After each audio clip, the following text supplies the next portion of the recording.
Hello's everyone. Hello.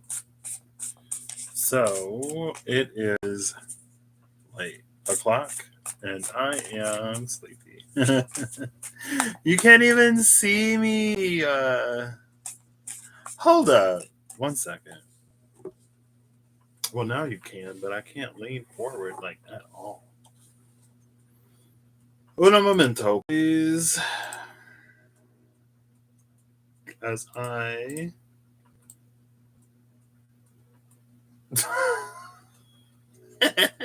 Yeah. Oh, that was hilarious. You can't see it, but I can see it. And just trust me, it was funny.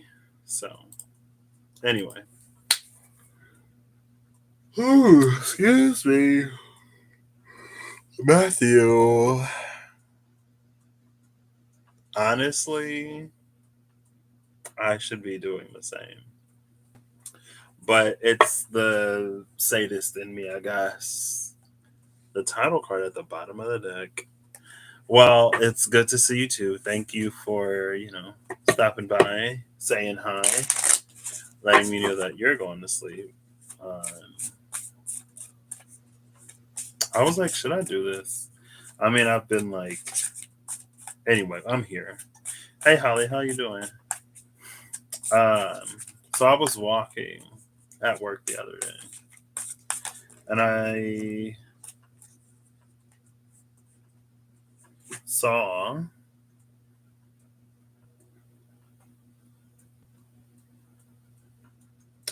um,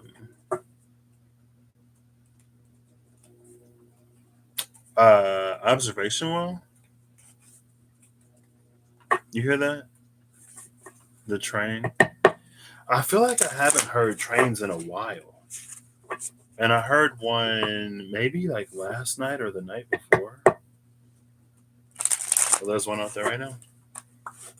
But anyway, so I was walking at work and I saw an observation monitoring well. I saw an observation monitoring well cover.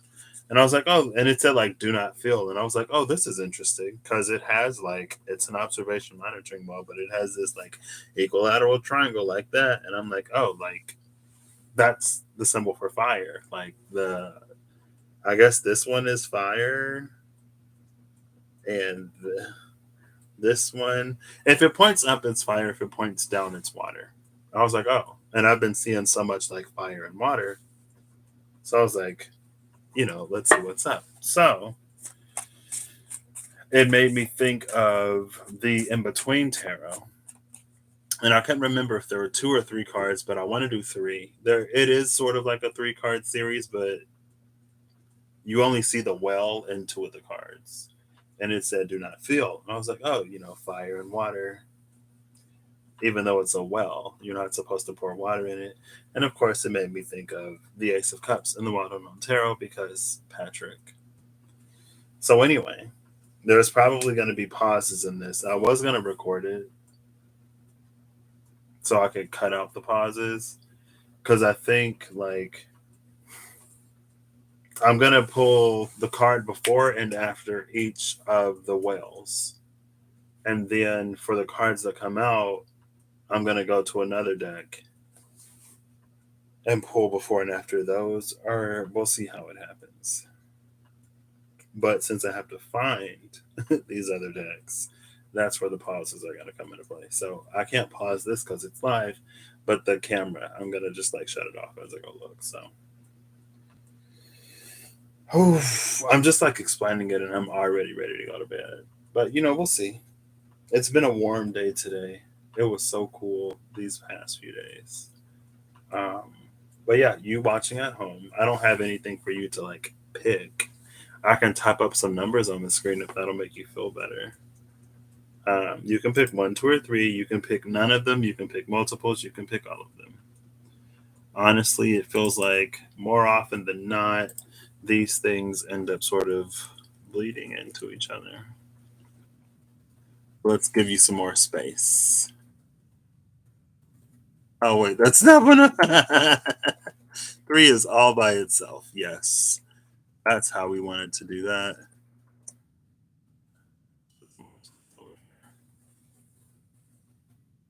I don't even know where these numbers are.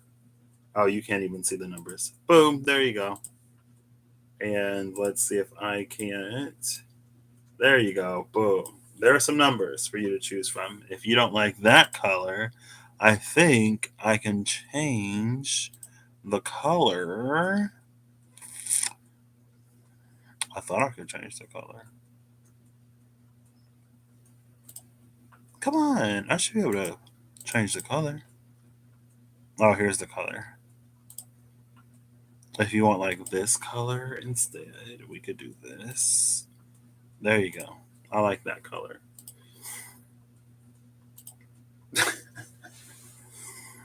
I'm glad you had a lovely birthday. Happy belated birthday.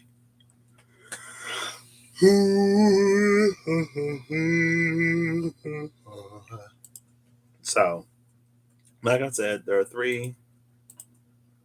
I guess I could have kept it up. I'll keep it up. So that way, if I don't timestamp this, which I probably will, but if I don't and you want to just fast forward through, because I might not, I will. If I can find my phone, I will. It was literally just right here. Hi, Bixby. Where are you? I'm right here. I'm always hanging out in the cloud. Here you are. I don't know, but I will. 1 second. First, second, third. This chapter of my life is almost coming to a close. It's kind of not really sad because you choose everything. It's not really sad because it's been a busy one, but it is for what this stage of my life has been. And I guess it's nice because it feels like this covers my Saturn return. My Saturn return was spent at this one place, and as challenging as it's been so rewarding at the same time. And there are some characters that I'm going to miss. And there are some characters that I hopefully won't have to miss because we'll keep in contact. So I'm going to give this a few shuffles. I did. So, like, I was looking to see there is a throughput, whatever. I don't know how to say the word right now. I wanted to do three. Three was the number. There's kind of only two, but no problem. So that means that Libra season can end now. Now that Holly has celebrated her birthday. It's Scorpio's turn. Okay. Oh, snap. Interesting. One of the cards flew right into another. Flowed right into another. So we'll give it two more. And a cut. And I'm going to pull them from the top of the deck. Let's hope this goes smoothly. So again, you can choose 1, 2, or 3. All I have are the numbers. If you need a second, pause the video. If you're watching this live, pause the video and then come back or don't. It's your life. The Knight of Coins. I'm using the in-between tarot, by the way. So the first card off the top of the deck, it's in between the Knight and the Queen of Coins. And this is interesting because it's interesting for two reasons. Because I don't think she's going to be wearing any of these. So it feels like she's making clothes for whatever child she's carrying right now. But those aren't newborn clothes. So it's this like almost in true Knight of Pentacles fashion. It's something that's like a ways out almost. I think there's also an energy here of mastering something because the one that's already done, all of the ones that are already done, the pentacles are kind of dull. but now there's that one pinnacle that shines.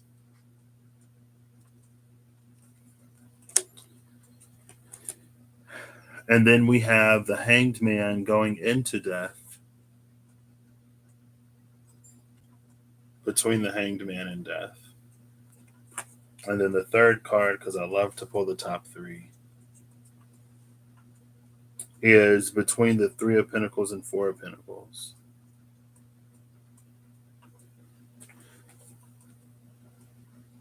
And this imagery is really interesting coming off of that Hanged Man.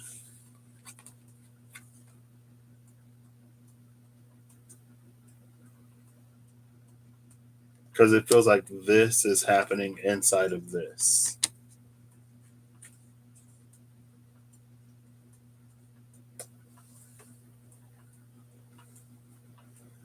What does that mean?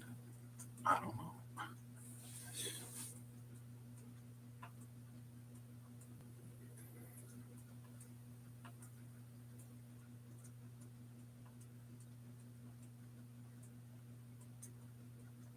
Between the Three and Four of Pentacles is an interesting energy.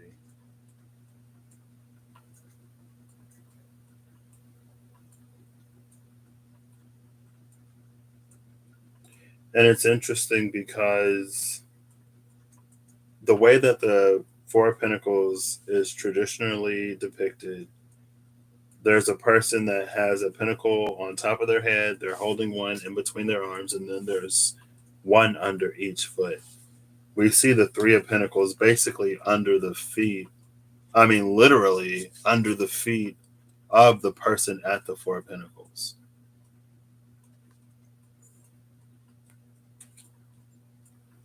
And so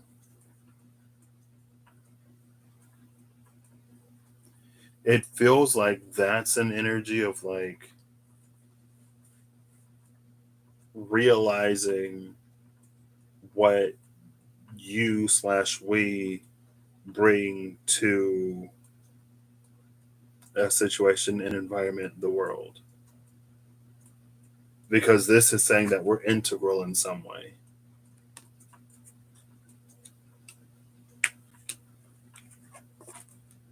But that's coming after this Hanged Man. Seems like it's time for people to be fed up. Enough is enough. Maybe not. I don't know. We'll see. We'll see if that follows through. It might not. I've been seeing a lot of Pentacles as I've been shuffling through this. So, oh wow! So we hit the first hole already. So between the Nine of Cups and Ten of Cups comes after this, and then we get the first hole. We're already there. Nice. Do I want to see the card yet? I mean, not yet. I'll put it face down.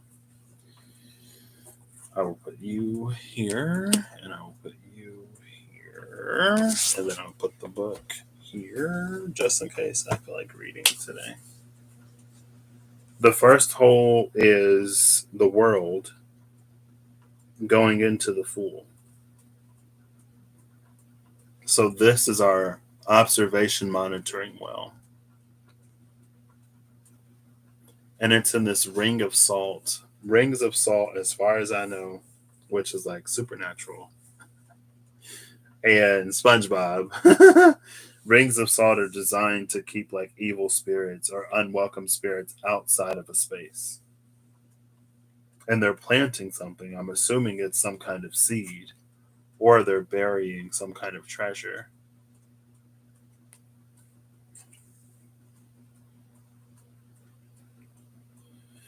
Between the 9 and 10 of Cups, oh, I guess I should like timestamp here, right? So like 14 minutes. Oh, let me put my number 1 up here.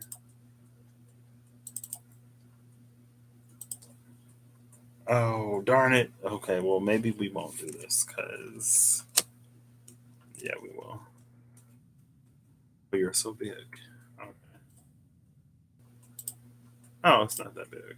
All right. I'll put it here. There you go. And I'll say 14 minutes. 14.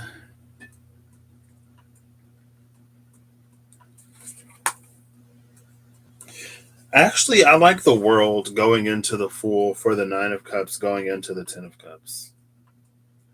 Because it feels like, especially like with Cups and Pentacles, it's easier to see it. In the Wands, it's like implied. In the Swords, I feel like that's the most um, abstracted one. It's the least obvious, I guess. But the 10 is like the seventh house, since we're talking about Libra season and Libras because of Holly.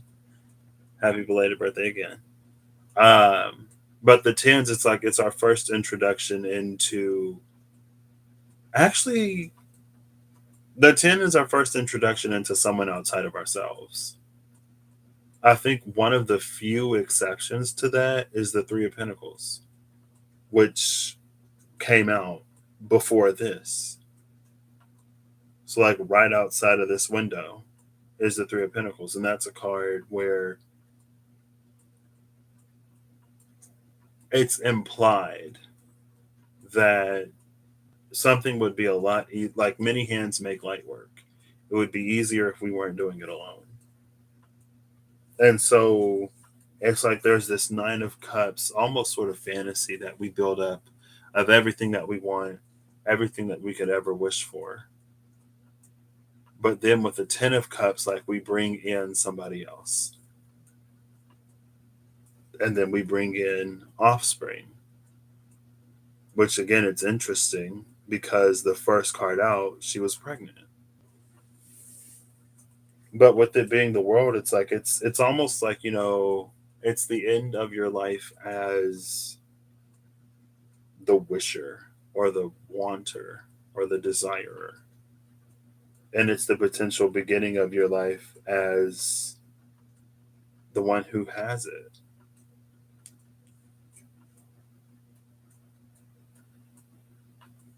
And it's interesting because she's standing in the foreground, and it feels like the family that she is to have, like her Ten of Cups, like she's literally facing it.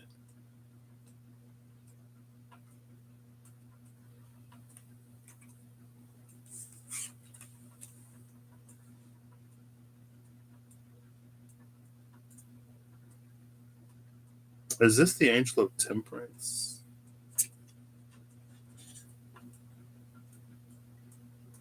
What's on the shirt?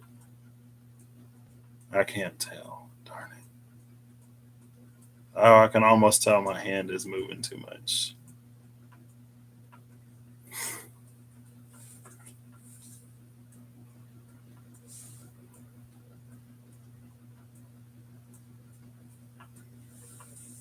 That ring of salt implies that something is protected.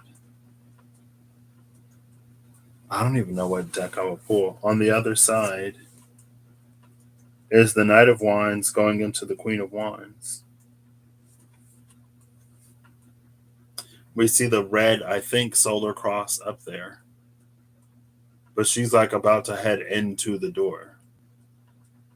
Which is, again, it's this feeling. There's this feeling of like, not necessarily portals, a feeling of thresholds. There's a feeling of thresholds here.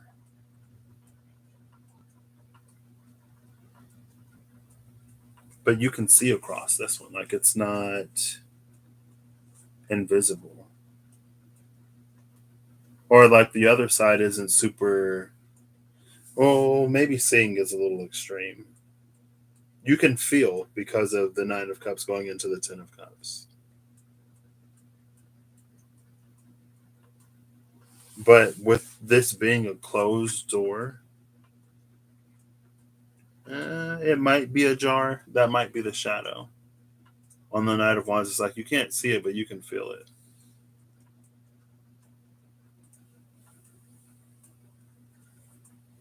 I mean, it could. Three is a pretty mystic number, some would say.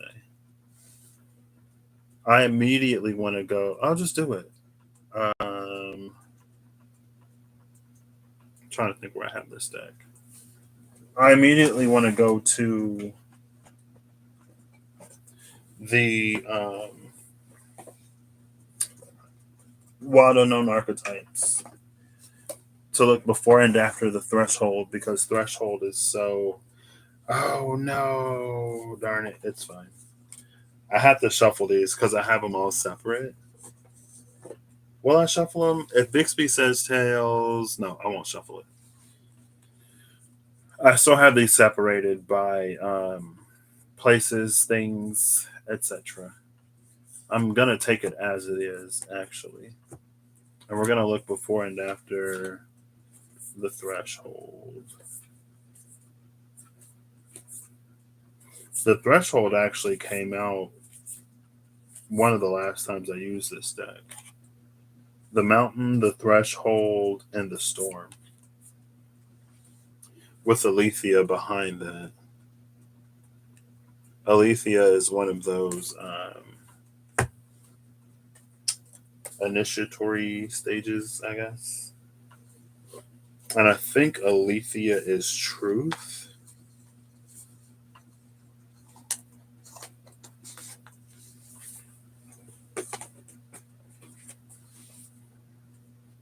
I literally have the book right here. I don't remember what number. Like I didn't even. Oh, it was just right there. There you are. Alethea is truth. Our soul recognizes the truth. When someone speaks it, a cool wave of relief washes over the room, and all the facts and figures in the world fall by the wayside. Such is the power of Alethea.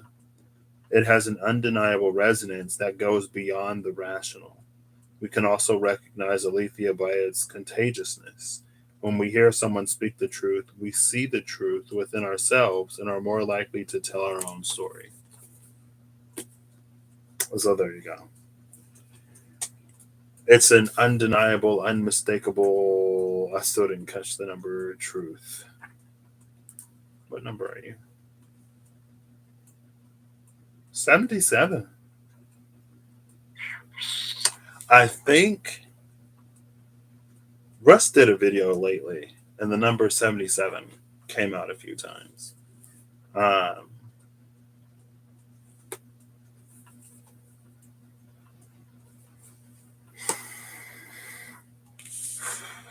So the mountain is here. Number 33, of course. And then the threshold is the card I went looking for. Number 45. And then the storm is the card on the other side, number 47. There's the storm.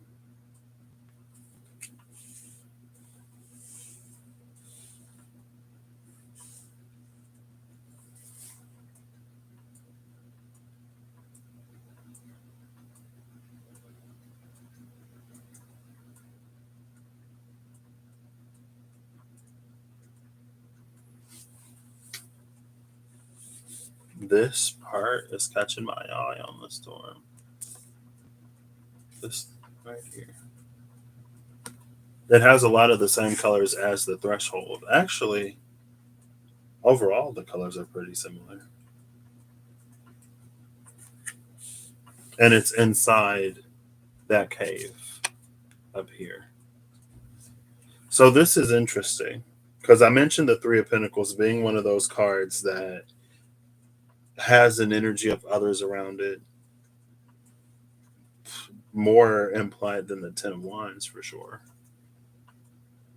And the Three of Pentacles in the wild unknown, it's like it shows a mountain because mountains are easier to climb with other people, right? You connect your lines and then you can I forget what it's called, but you scale the mountain together.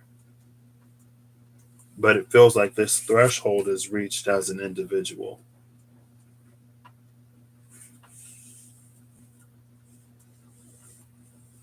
Or it's like even if you approach the threshold with other people, the storm is experienced as individuals. Like we'll all have our own experience of it. And there's something about that, a soul recognized truth. Because, like, this is obviously the guide, right? Hey, look, that's the fool with his knapsack. Okay.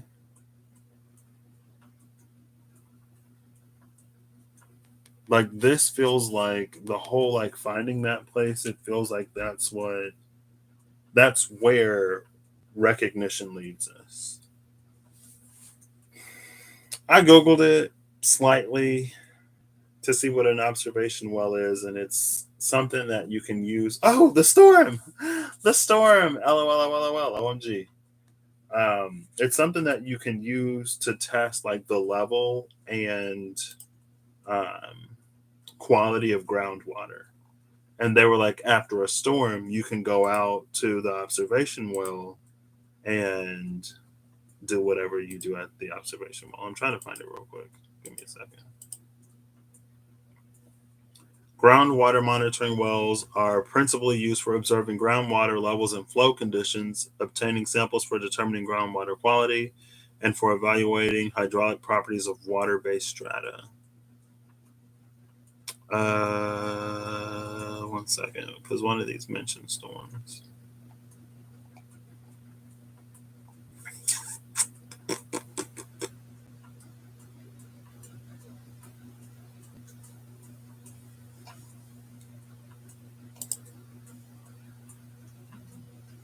The purpose of the observation well is to monitor water drainage in the infiltration practice. Check observation wells within the specified drawdown time, 24 or 48 hours after a storm event. Standing water in the well is an indication of clogging of the infiltration system. So that's where the storm came. Whatever the drawdown time is after the storm, that's when you go to your well and you see if you have an infiltration problem in the system or whatever. But infiltration is interesting because usually when I see infiltrate, it's like to sneak in somewhere. It's almost Seven of Swordsy almost. But for some reason, like the filtration part of infiltration is what stuck out to me today. Infiltration is like, I mean, I guess that is what, if you infiltrate somewhere, you pass through the filter that was supposed to keep you out, right? But when you filter water, it's to keep out like certain contaminants and who knows what, right?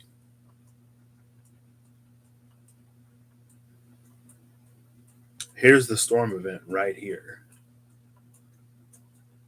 And the storm event is coming out under that Knight of Wands. The suit of wands has high, like, especially between the page and the knight, it's like graduation energy. I mean, I feel like in one of the cards, she's literally like wearing a cap. But again, like, I feel like it plays on that nine of cups energy, where it's like for a long time something was hoped for, wished for, dreamed for, or imagined. And it almost feels like this storm is like how the one that swept Dorothy away to Oz, right? Which is like literally a fantasy land.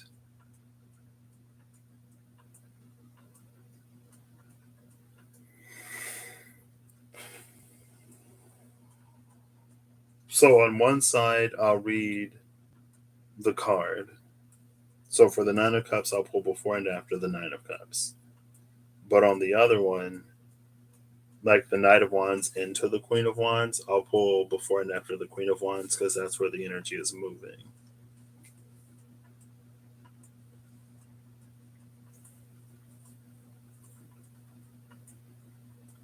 And this, like, it's something that it's the discovery of a truth that has the ability to completely reshape the way that you see the world and interact with the world on a fundamental level. Like, it takes you back to the Fool.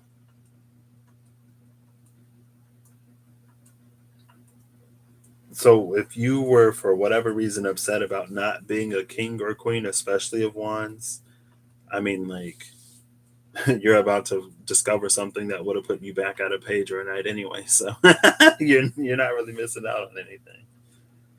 I just don't know. Actually, I found the Tarot of the Abyss like yesterday. I was like, oh my gosh, I forgot I had this deck. I loved it for the 5 times I used it.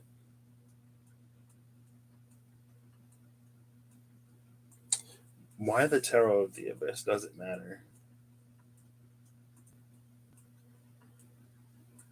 So, I don't see. This is why I was gonna like record this so I could pause it and then like get what deck I'm gonna go for. Because there's an energy. It's like it's a facing a new beginning. It's like being able to feel it almost so viscerally, but at the same time, it's still not distant, but it's like it's drawing nearer, but it's still unclear. Um, my water was low before I started this video, so I literally have a sip and then I poured more water in the system. Um, but since I don't have any water and my throat is already getting parched, I have some dragon's milk and I'm gonna drink that. So hopefully, I mean, I only have two, and I probably won't finish even. I will probably won't finish both of them.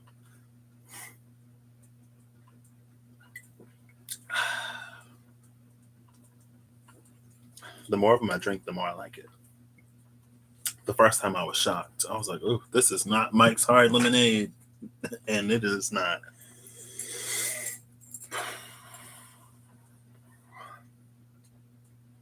If you are of age to drink in whatever country you live in, do it responsibly. If you're not, then don't do it at all. Is what I have to say, because I don't encourage or promote underage drinking. So, Dragon's Milk is literally, oh my gosh. So, this isn't a sponsored video, by the way, but I went looking for Mike's Hard Lemonade because I had some at the wedding and it was so good. And they always have Mike's Hard Lemonade at the store, but they didn't have any this time. But I was looking and I sent Eve a picture of it. It's like this Dragon's Milk. It's bourbon barrel aged stout, like a chocolate stout. And on the side, it says,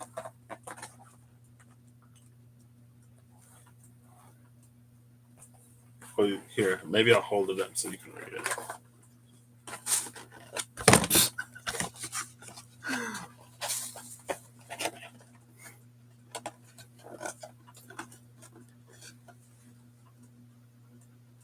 I don't know if it'll focus. There you go.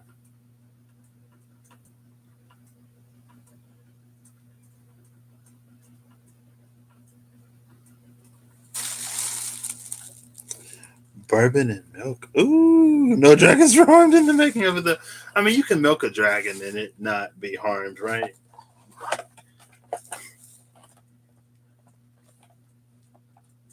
But I don't have enough light really to read it. But it said something about dragon's milk was a term used to give. Oh, great. Oh, gosh. Come on. We haven't even gotten to the part where things start to flip yet.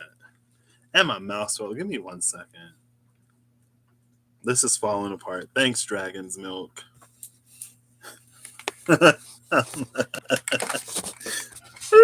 Hopefully that's not going to be me by the end of this video. Just completely turned. Wow, somehow I almost think that this works better. It was it was it was like dragon's milk is a term that was used to give particularly potent ales, and it was you would drink it at the end of a journey in celebration. So I cracked open the dragon's milk for you if you chose number one, and it's the world card. It's literally in the It's literally the end of a journey and the beginning of a new one. And it's something that, because of the Knight of Wands, it's like you graduate into.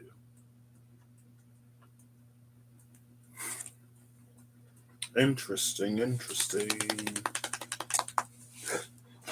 Excuse me. I still don't know. Like, I think I'll just go for the Tarot of the Abyss because that's what came to me. Here it is, right here. I am gonna shuffle it. Am I gonna shuffle it? Yes, I'm gonna shuffle it. Of course, I'm gonna shuffle it. Yeah, we're gonna shuffle it. I'll give it a few shuffles. Yeah, that's Dragon's Milk.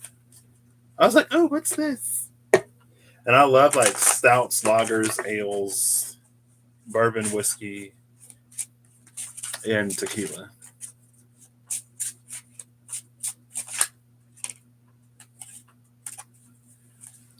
Number 20, Awakening. Flipped out for you. With the world at the bottom of the deck.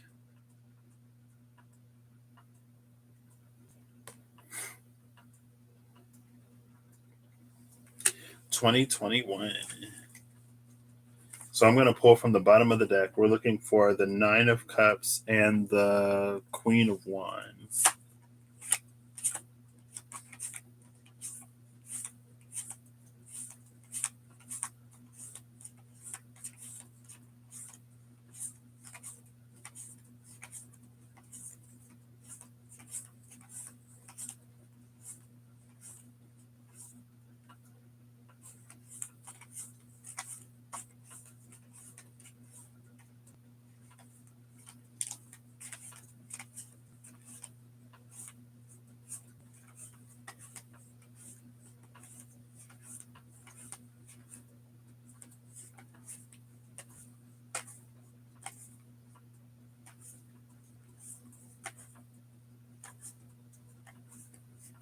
Oh my gosh, how close are these to the bottom of the deck? No, I'm pulling from the bottom, so it's closer to the top. Nine of Cups, Queen of Wands.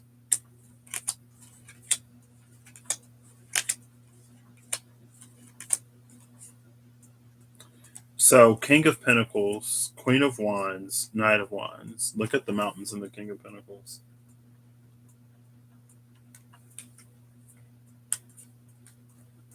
Knight of Wands, King of Pentacles. Look, I went looking before and after the Queen of Wands, and again, she's with the Knight of Wands. And guess what's on the other side of this Knight of Wands? It's the Nine of Cups, which is the other card I was looking for. I mean, like, they're this far from the top of the deck. So again, it's like a very palpable energy. And it feels like there's a pretty fluid transition from one state into another. The Three of Swords is on the other side of this, though. And then the Tower is after that.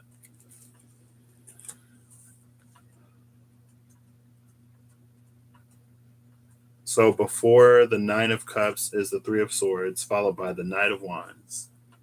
The Knight of Wands precedes the Queen of Wands, which is followed by the King of Pentacles. So you have a Knight, Queen, King.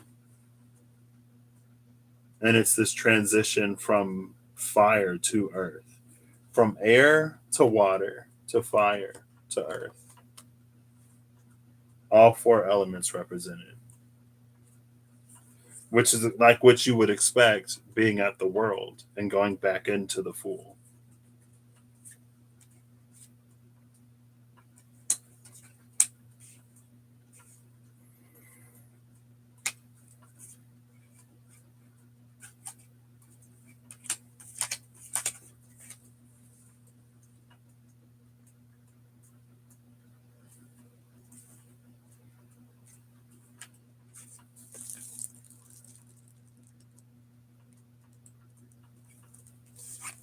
So these are the three cards of interest. Three of Swords, Knight of Wands, King of Pentacles.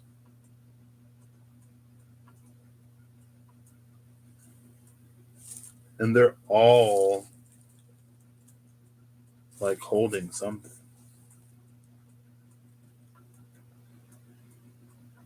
I can't really tell you what this King of Wands is holding.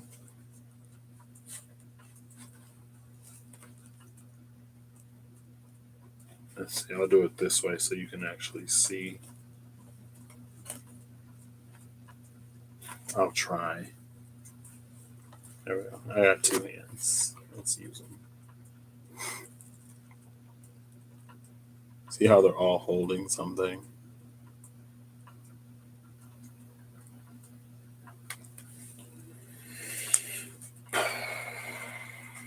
I kind of like that they're all holding something. I like it because of this world card. There's something retrieved here. There is a certain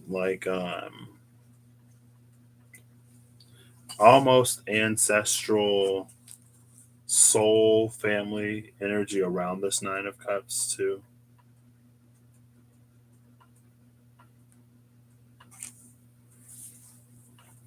I kind of want to read this Three of Swords because there's two of them in this deck. I already lost the book. Here it is. Let's hope I can read it. Four of Swords, Three of Swords. Well, how do I know which one is the alternate card and which one is the not alternate card? It just says alternate card.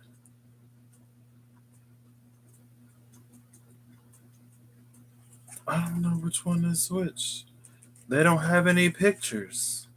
I guess I'll just read the alternate one.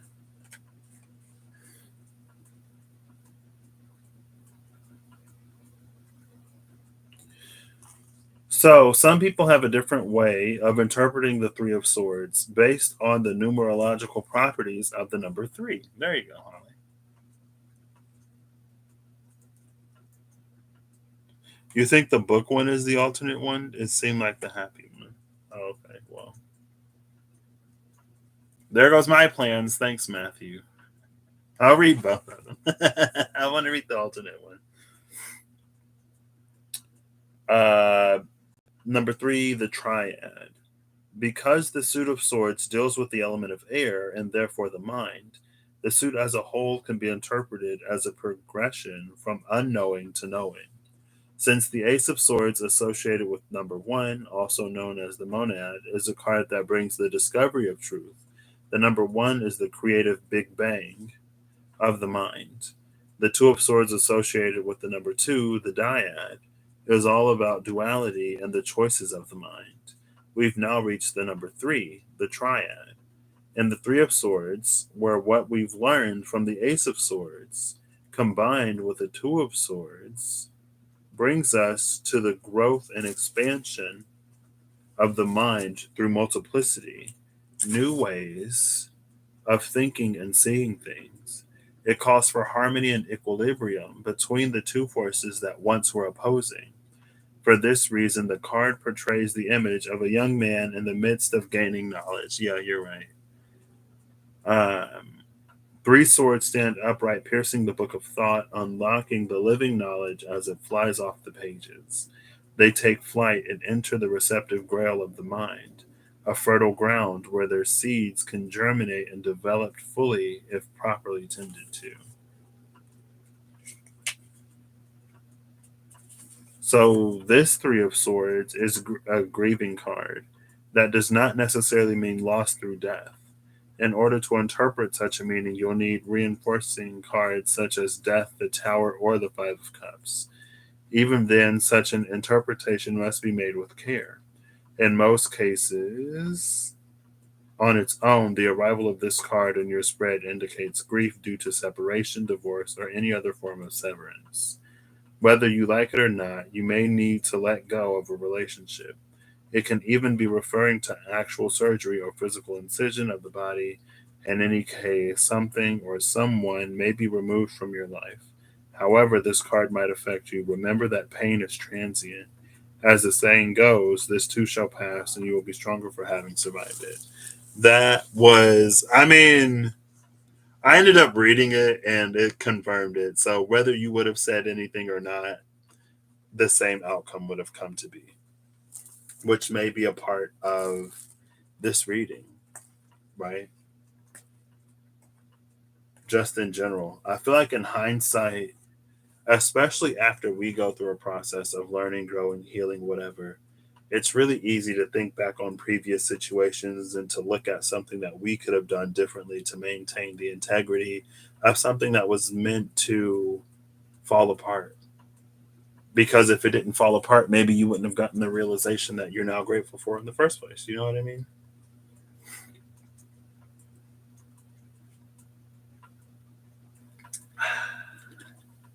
It's so warm.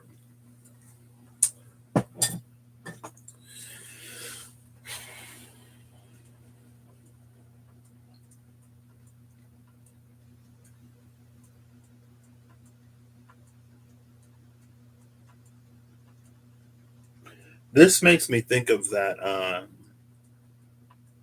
saying. It's like the crack is the space that the light enters. And it makes me think of the broken heart in the energy oracle cards.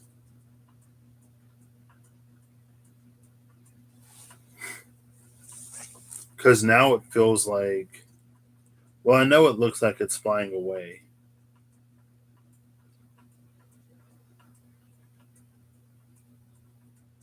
but it feels like this bird is gonna, Ariel, what's up? I know it's not midnight over there. Like it feels like it's returning to go inside this hole. But that's the thing about this soul recognized truth. There's a soul recognition of something. And so now it almost reads less like a heartbreak and more like there's some key integral part of who we are that we've been missing for a hot second. And it makes me think of the Hiraeth in the archetypes cards.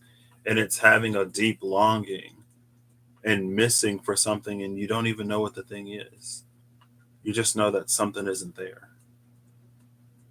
And so maybe you go through life, and it again, like this is before the Nine of Cups. Maybe you go through life from wish to wish, dream to dream, desire to desire, thinking that eventually, like one of these birds will be the thing that you are missing. But it's almost like this constant catch and release because none of those birds necessarily seem to fit.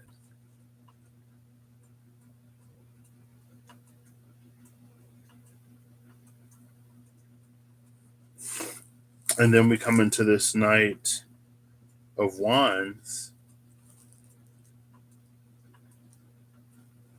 I love this deck, but some of the illustrations don't really. Some of them, again, I love. Some of them, I'm just like, okay, well, what's this? This is one of those, okay, well, what's this? This is interesting because it almost feels like what we eventually end up finding to fill that gap, to fill that hole, isn't necessarily what we thought we were looking for, right? Like it's in the shape of a bird, so we think we're looking for a bird, but it feels like whatever this is, this does it. And this Knight of Wands, because this is what came before the Queen of Wands, it's something found in the dark, which she is literally about to step into.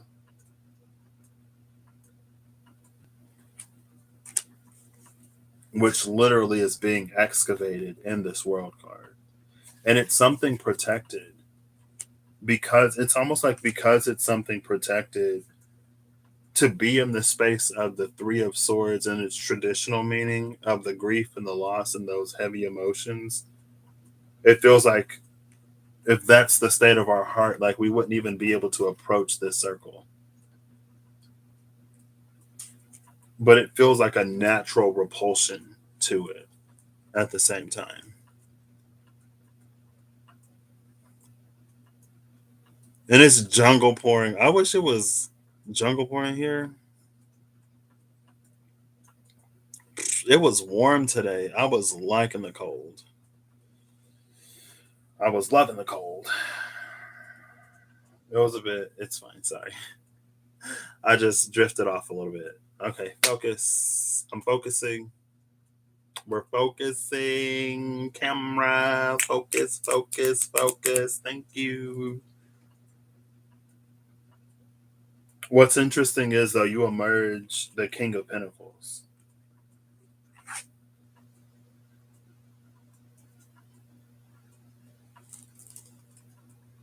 And this king has a pentacle where that bird shaped hole was.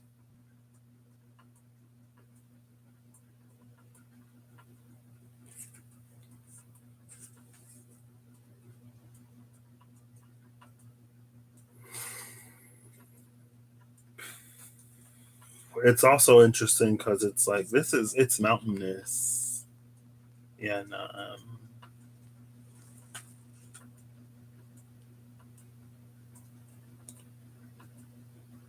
oh, it's a metal roof and it's extremely loud. Wow. Libra, Libra, Libra.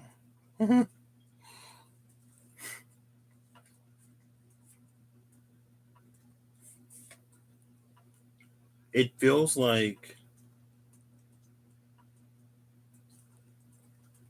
because again, this world card takes you back into the Fool energy. And with the pentacle covering that hole, it feels like it's something that you're supposed to grow into. Because like, I mean, all of them are living energies, but the pentacle, it's like it grows and matures like a acorn to a sapling to a mighty oak.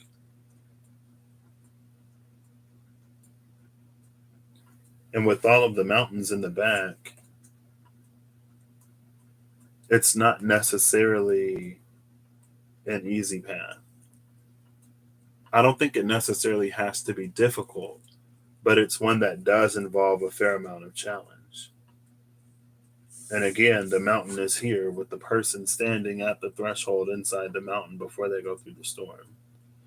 What's interesting is, though, like that cave in the mountain, that threshold is a place of protection from the storm. And like we literally see that in the storm. We see that same orangey color here.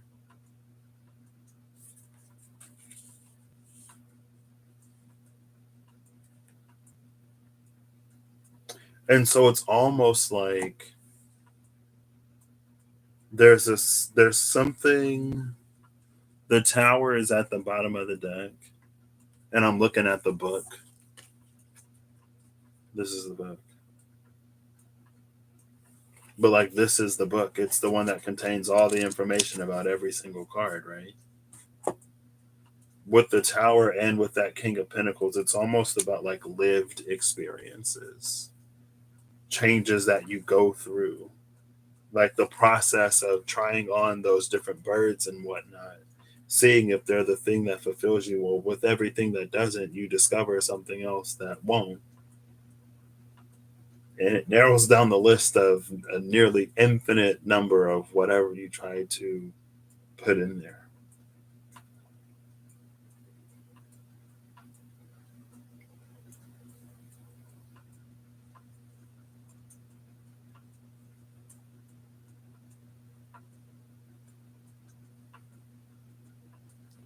I think too,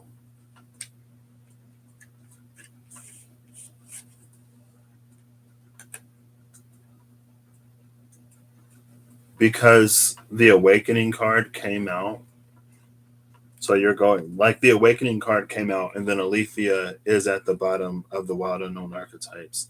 Alethea is in the 70 to 78 suite, or the 71 to 78 suite of cards that show different points along the journey. So it's almost like as you're awakening, whatever that fits in here causes you to go through a transformative process. These apparently, when you put the right thing in the right hole, you sprout wings, and it feels like this is the divine or somebody, something watching you go through this process, almost in a way, as well. Literally watching. And it feels like it's an infant aspect, or some part of you that has remained sort of dormant, or some part of you that is waiting on the right whatever to sort of wake it up in a way. I don't know if waking up is the word per se, but it's been almost too long, and I still got two more to do. So I don't want to cheat you, but let's get a final card from um, the Tarot of the Abyss for you. But that's the thing about the Abyss, though. With the Abyss, it feels like things are weird. Like nothing is necessarily as it seems. It's very almost Narnia. It's very Oz. It's very Oz. So the storm taking you to the Tarot of the Abyss, it feels appropriate. Yeah, that's what the one is for. Oh, there we go. Who is this? It's another dark card. It's the King of Wands. Oh my gosh. And the bottom of the deck is the Ten of Swords. I wonder if this is the alternate Ten of Swords. I'm pretty sure, but I think this is the only Ten of Swords I've seen in this deck. I don't think I've seen the other one. The King of Wands flipped over for you.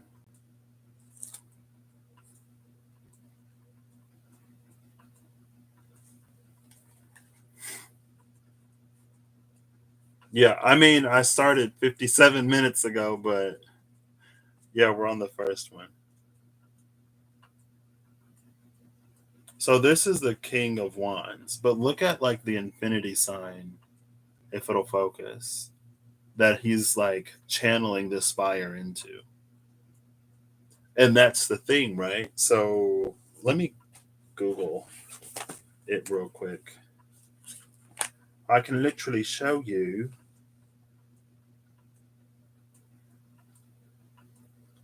this thing.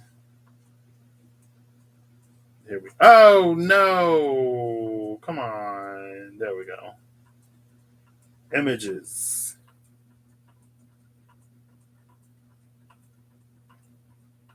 Oh, see, look, this is an actual water one.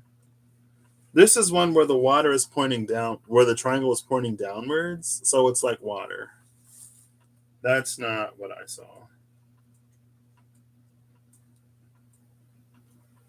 Um, the one I saw was more like this.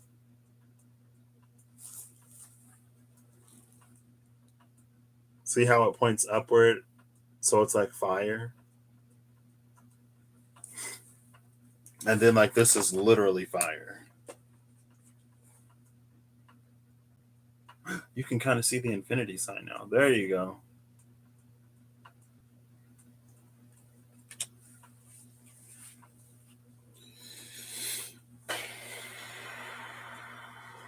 Let's read this Ten of Swords.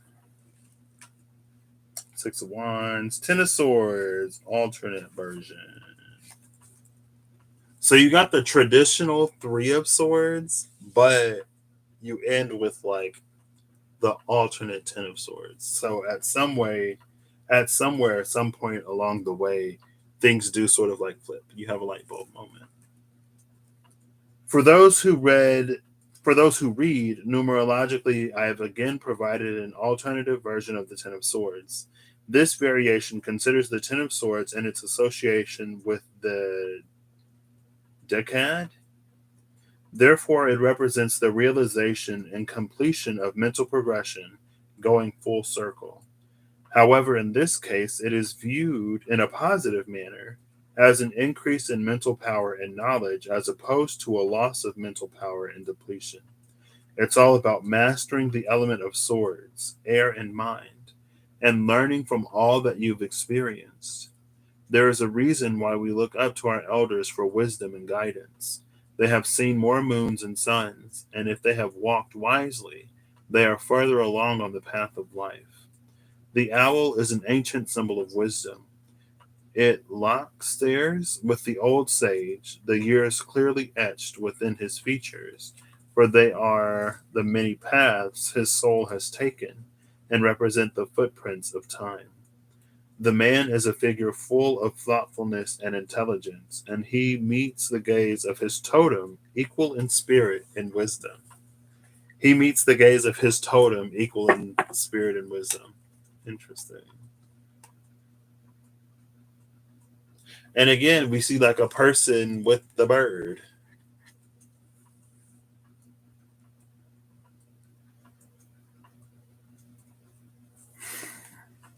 The bird. Sorry. Me too. Because I was pushing so hard. You were here. I was pushing so hard for that alternate Three of Swords energy. So to end up in the alternate Ten of Wands, perfect. And again, there's something about it's almost like with everything that you go through along the way, when you do finally find the thing, not only will you be able to recognize it because of its resonance, but it feels like you'll be able to pull new knowledge and further your wisdom with how you view everything through the lens of that discovered truth. And it feels like it'll give new meaning to potentially a lot of things that you experience. And the new meaning that it gives, it feels like it's going to come, it feels like it's going to be of some like practical good almost. Or there's something about the way it increases your understanding. Don't ask me. I do not know. I ain't you. Okay. So I'm going to put these back. We're going to set these back over here. And then we'll continue on to. Well, I want to set these here. We'll continue on to the next one. So immediately following your card is the Nine of Wands, between the 9 and 10 of Wands.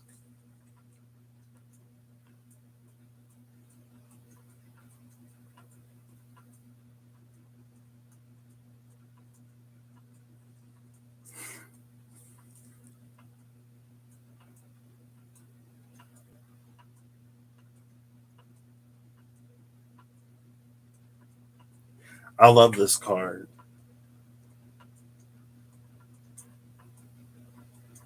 because it's like they're emerging from this dark forest, a forest so dark that it even extinguished the light of their torches, but discovering the true source of that light. But it's something that they wouldn't have seen within themselves if it wasn't so dark outside of them. You know what I mean? It's like when you have a glow in the dark star sticker on your ceiling, but if it's not super dark, you're not going to really see it. The darker it is, the easier it is to see the light. Followed by the Nine of Coins, Nine of Cups, Nine of Wands, Nine of Coins. Again, it's like it's at the precipice on so many levels. Like what's on the other side is so palpable. It's almost crazy. Oh. Oh. Oh. It's magic, you know. So the second one has made an appearance already. We're not even that far into these cards. A lot of stuff is at the top of the deck, which is bravo, bravo. All right, have a great night, Matthew. Matthew.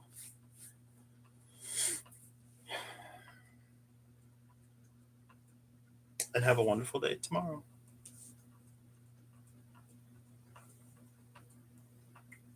So let's put the two up here. Oop. My mouse fell on the floor. It's fine. I'm going to timestamp this 106 if I can get this up.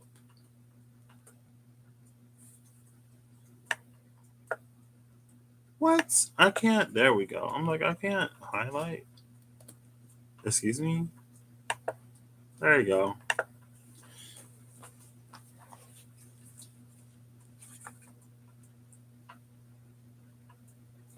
Oof.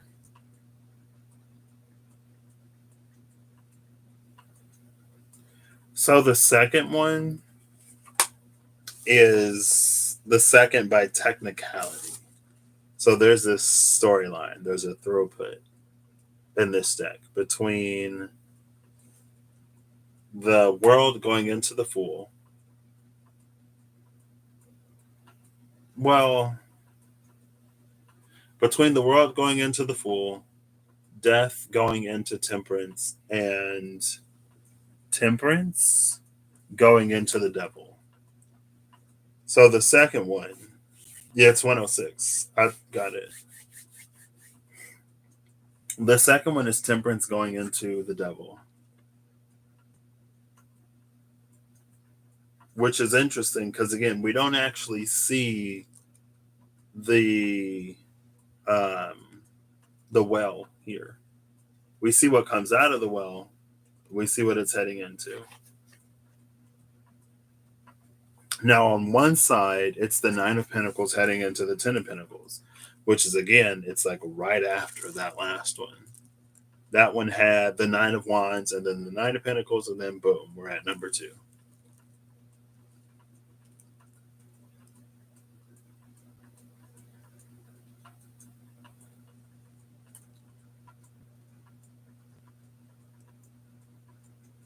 Then on the other side, it's the Star going into the Moon, which is another card that has made an appearance recently. This is almost giving me the vibes of that, the well, but it's on a boat. Maybe it's on a boat carved out of the wood from this tree.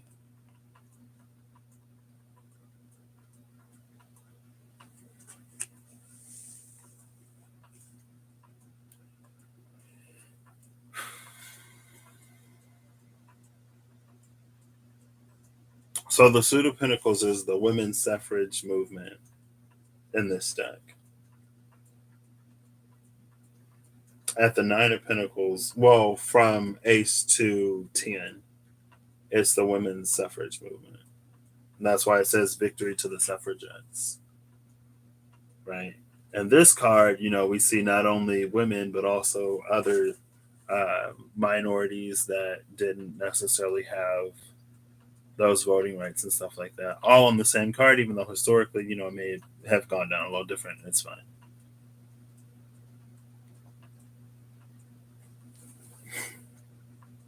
So this one is interesting because it speaks of things that we do. It's choices and decisions that we make in our real physical 3D day-to-day lives to improve our experiences in some way or to give us access to more rights.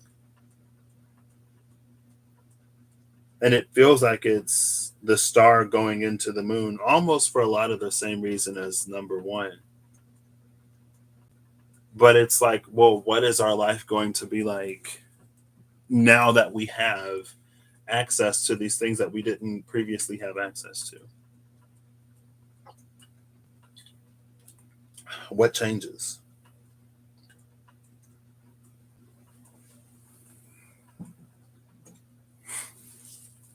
The energy itself is between temperance and the devil. So, it's almost like when you win the lottery and you go out and you get a lot of cars and you get a really, really nice house and all of this stuff that basically is going to consume all of the money that you just won. It's going to take you back to your baseline real quick if you don't use it with some kind of longevity in mind. But again, because of this, it's almost like, well, it's something that you didn't necessarily have access to before. So how are you supposed to know what your life? How are you supposed to know what life is supposed to be like with access to it? You know what I mean?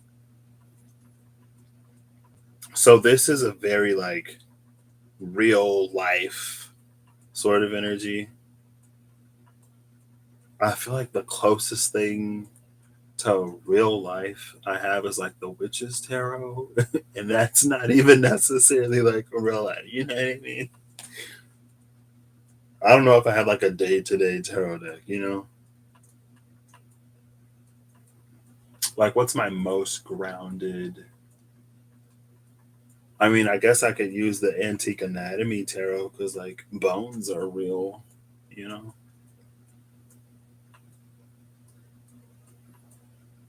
Um,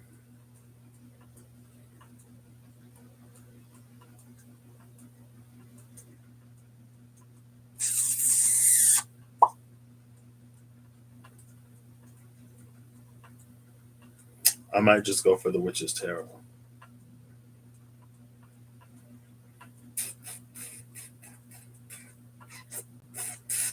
I mean, not only is it real life, it's also like something that a lot of work would have had to go into creating the access for opportunity. It's also um, it's also it's also what something like hard earned. I forget. Oh, there's also like an Aquarian rebellious energy. It's standing up to um, the Hierophant, basically challenging the status quo.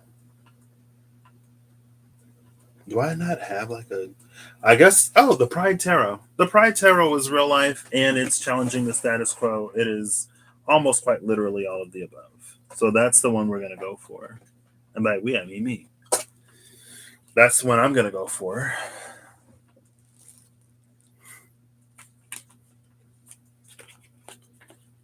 So I'm gonna give this a few shuffles, and then I'm gonna pull before and after the Nine of Pentacles, and then I'm gonna pull before and after the moon. Excuse me, the moon card. So again, for the one to the left, we pull at the energy. On the one to the right, I'm pulling um, around what the energy leads to.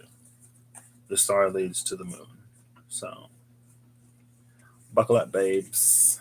I feel like I haven't used this deck in a minute.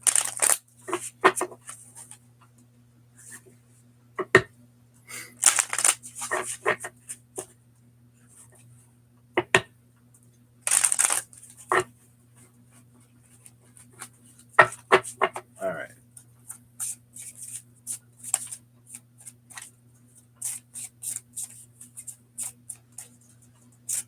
I think too, because it's the star. The star is Aquarius, so again, more humanitarian, Aquarian, rebellious in a good way, energy. Um,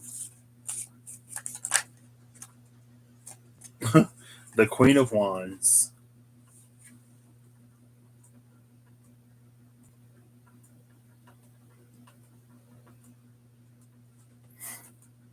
comes out for you. Something very magical about the way she waves that stick. And the thing that I love, I don't always necessarily get it with the Queen of Wands. I got it for Virgo when I did the rune readings that I didn't finish. But Virgo was the one that had that magical sewing needle. And everyone was like, oh my gosh, Virgo, where did you get that magical sewing needle that can, whatever tapestry you make that you stitch with it, it comes to life? The secret was that the needle is an ordinary needle. The magic lies within Virgo. And the same is true for this Queen of Wands. It's not the stick that she carries, it's not the wood that it was carved from, it's not the wood that the boat was carved from. The magic lies within the Queen of Wands. And so the stick is magic because it becomes an extension of her while she's holding it.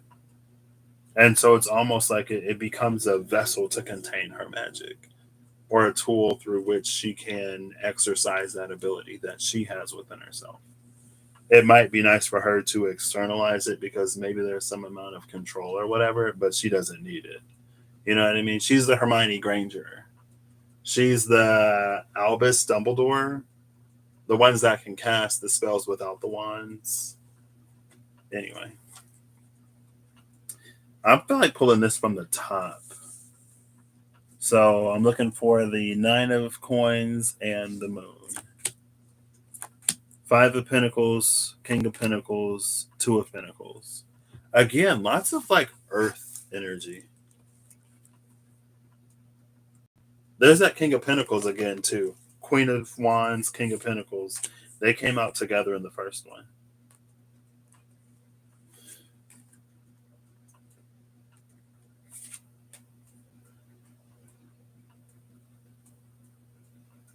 And this, like, the Five of Pentacles. So, with the clarifiers, there's this energy of, like, instead of trying to break into another space, and instead of trying to be seen as an equal or to be seen as a person in another space, it's almost like you create that or find that within spaces that you already have access to. Five of Pentacles is someone being like evicted from their home basically because of who they are. But with the King of Pentacles and the Two of Pentacles, it's like, well, you find yourself while you're out there. And it's almost like, it's very, very difficult to say, and I wouldn't say it lightly. I almost don't want to say it now. But it's almost like to not be welcomed into a space that you would have to, it's like everything that makes you you would be lost in conformity if you were to remain in that space. And so to not be welcomed there is to give you the opportunity to almost discover who you are and all of those things that make you magical and unique. This is something that the Queen of, like, again, it's like it's something innate within this Queen of Wands that doesn't necessarily exist with, it's not that it doesn't exist within everybody.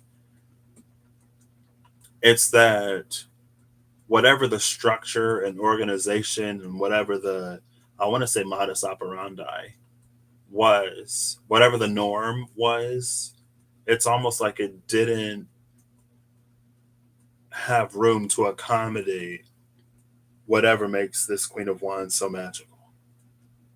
And so if she would have stayed in that space and like evolved in that space, it's like how a lot of times, how easy it is for an imagination to die, and how easy it is for a lot of us to sort of grow up and lose that childlike wonder that encourages us to wander. You know what I mean?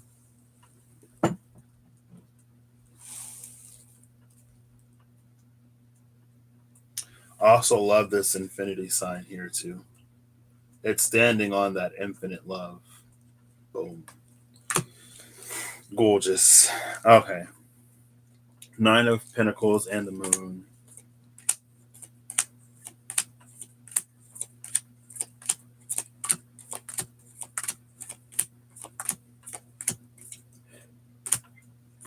Excuse me.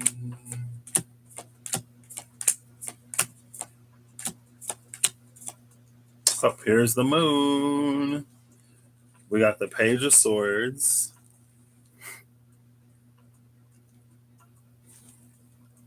With the moon. Followed by the Ace of Swords. This is such an interesting energy to be around the moon card. Page of Swords, Ace of Swords. So good on you. Good on your curiosity for taking you outside of the familiar. Because that's exactly where you find whatever realization, revelation, whatever you're supposed to have.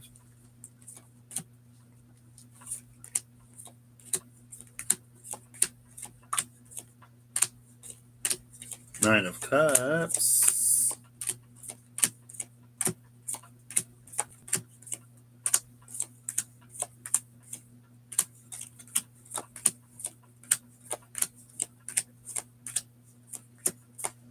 Now we're getting closer to the bottom of the deck, and the Nine of Pentacles still has not come out. Nine of Swords. I feel like I've seen all the nines. Well, maybe not the Nine of Cups. Yeah, I did see the Nine of Cups. I'll take it back. Nine of Pentacles. The Emperor. The Emperor, the Nine of Pentacles, and the Seven of Cups. I actually love the Seven of Cups in this deck. The Four of Cups was before. Judgment is at the bottom. Like, this is how close. Oh, look, there's the Nine of Wands. So there was another nine. It was the next card, the Nine of Wands. Like, this was 4 cards from the bottom of the deck. Is that the Lovers? Yeah. So, Nine of Wands, Eight of Swords, the Lovers, and Judgment.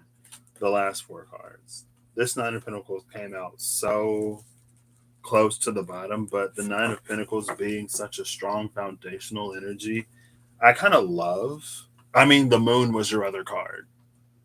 So it's not surprising that, like, your foundation / the energy that you're sort of like in now is so close to the bottom. For this to be a well, not to say anything about, how the first one had so many cards at the top of the deck. Not to say anything about anything, because if there's anything about your energy, if there's anything about this one, is that it's like you are the type of person, for you to compare yourself to anyone would be for you to do yourself a great disservice. Because there's no one like you. Because I feel like you probably wouldn't have experienced too many people that are like you in your formative years. It feels like spirited people are ones that you'll find after you have a sort of sense of self. And not having a sense of self like you become whatever. It's just like once you know more of who you are and you get comfortable in that and you start to work in the operation of that.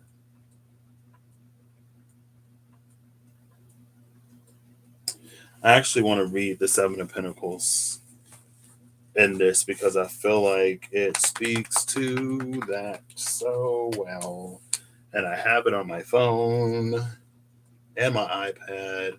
I should probably just go for it because at this point, it's right here. It would be easier to read, but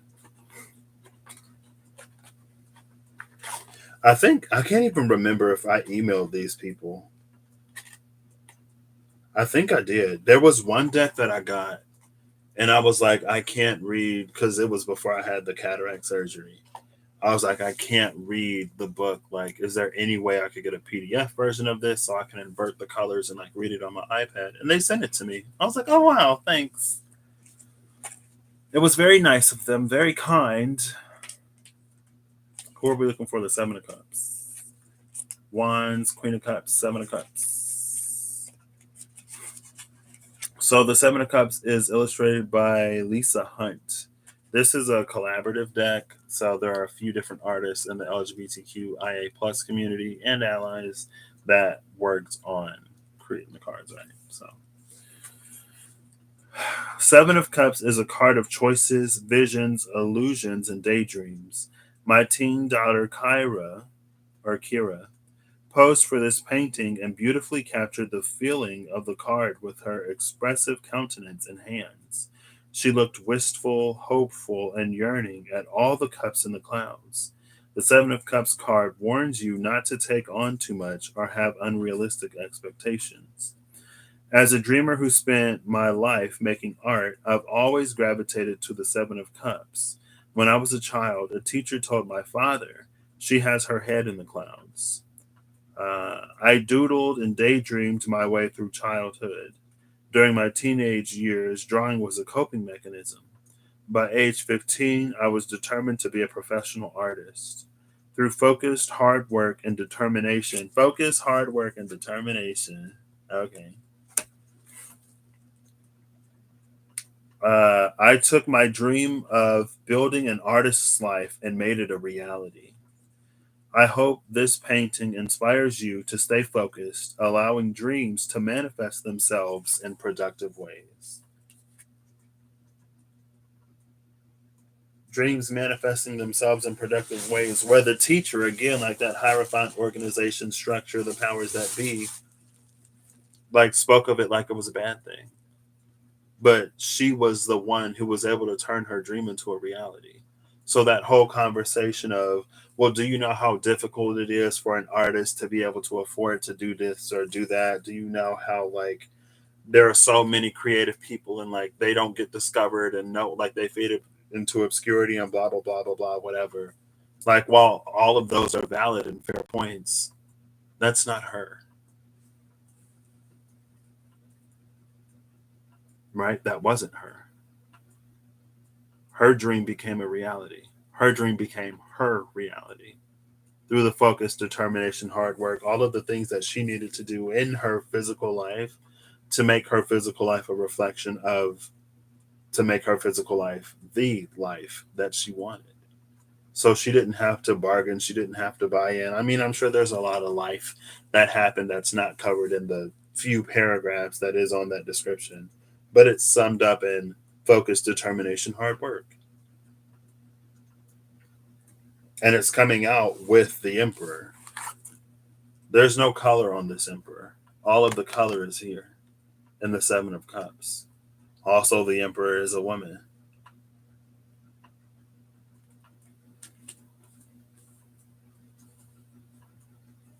Like it's not about, it's not about, I want to say everyone else's path, but it's not even about paths and journeys.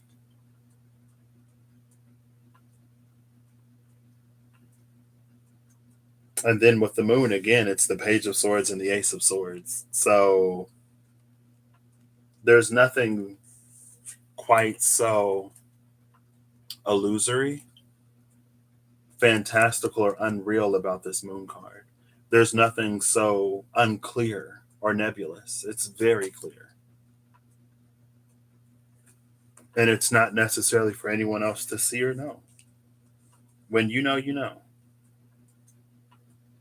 And it would do you well to operate in that knowing. And maybe that's why the shadow of the devil lurks in the background.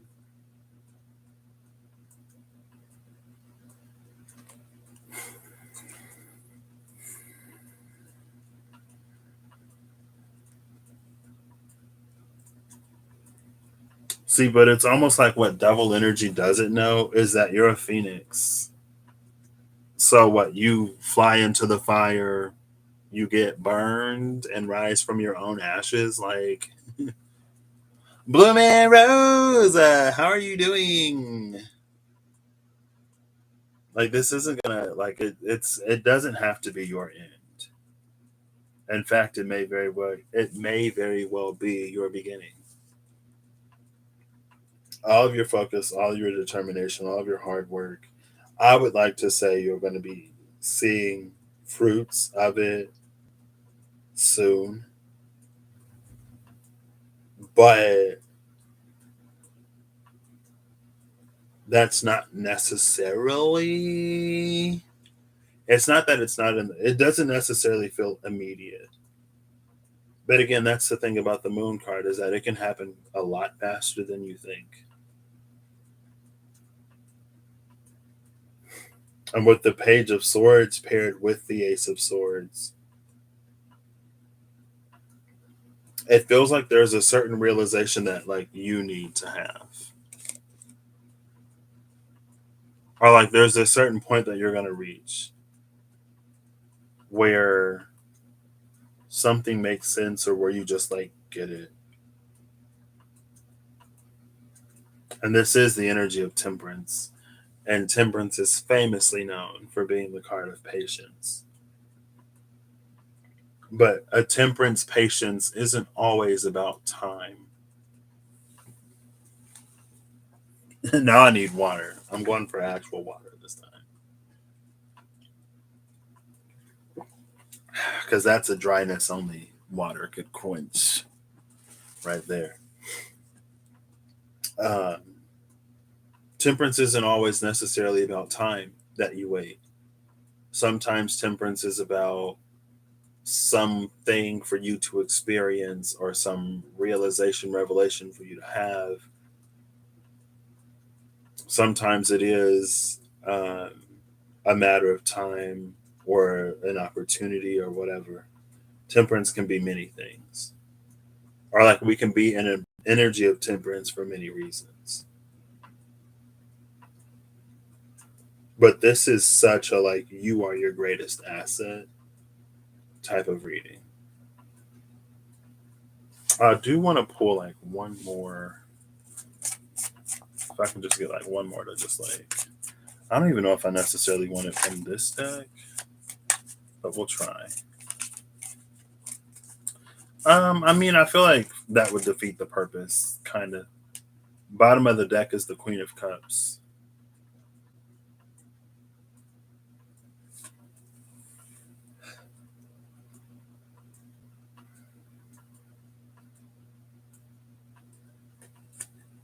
Queen of Cups, Queen of Wands.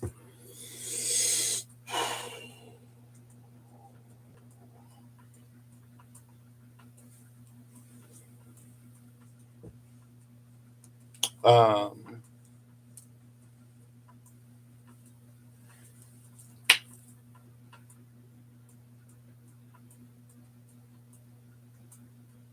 Maybe with the Queen of Cups. The Queen of Cups is the book art for this. What's up with the book art cards? Like the Tower is the book art for the Tarot of the Abyss. And again, it's like all of the information for all of the cards contained within this book. I had to shuffle it though to get the Queen of Cups at the bottom. So again, it's like don't be afraid to take your own approach. Don't be afraid to be a little unorthodox.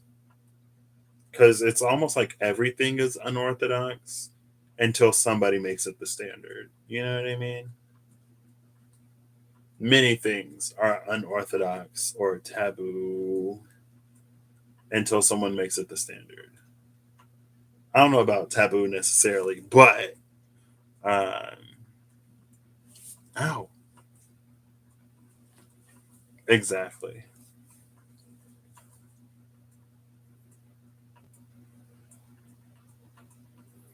And it's not to say that you won't inspire others who come behind you, and it's not to say that you won't impact the world in very real ways. It's not to say that you're not going to bring about a long awaited change. Um, but it's almost like that's the thing about, I want to say, like living in the village. When you're in the village, it's like you don't see the world outside of it. Or when you're in it, you don't, maybe it's like really easy to accept the things that should not be accepted, or it's really easy to not notice and not see or not pick up on things that are very much so not right. But from the outside, from the outskirts, it's like you're closer to the border with the world. So it's like you can see how or feel how things are outside of it, or it's like you have a certain perspective to be able to see when something is not quite, when things can be like improved or better, right? It's almost like that level of detachment provides some kind of perspective.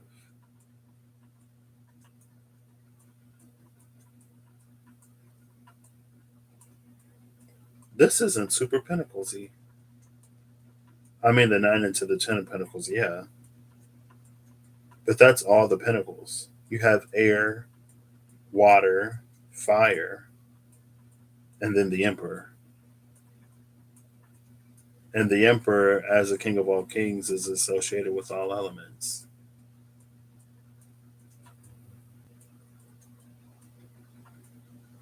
So again, it's like it's interesting because the 9 of Pentacles into the 10 of Pentacles is one of the cards that came out for you, but it's almost like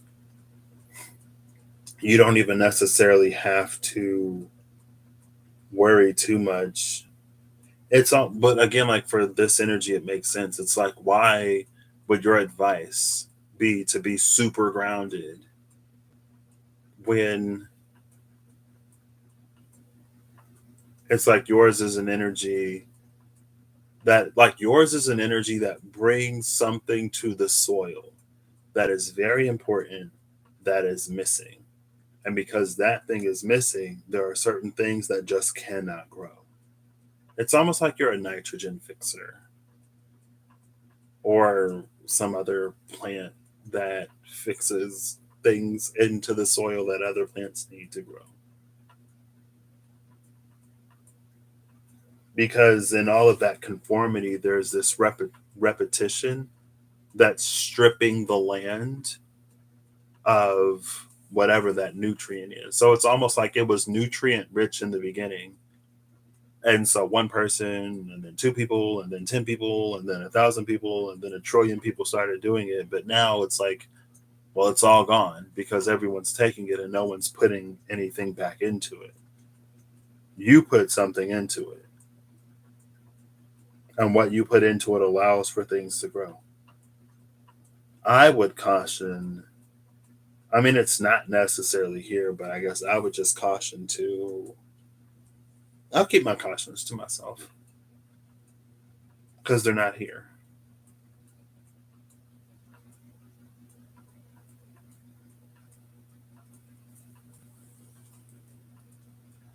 For some reason, as I'm looking at her breastplate, it makes me think of the 2 of Cups.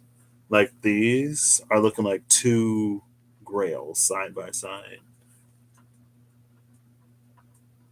And so there is this, it's like an energy of self love and self acceptance that'll give you the confidence to be who you are and not feel as much pressure to conform, or to not feel so much pressure to conform that again you lose out on all the things that make you you, all the things that make you beautiful and unique and magical AF, all the things that give you the power to affect change. And a few cards just fell on the floor, but that's fine. That is totally fine. And then look, the devil at the bottom. I'm about to pick these cards up. I don't even know how many cards fell. Oh, the Empress! The Empress and the Queen of Pentacles. What? Empress and pre-Empress energy. Love it. I feel like there are more cards. Give me a moment. Un momento, por favor. Oh. That's not what I wanted. That's what I wanted. The title card.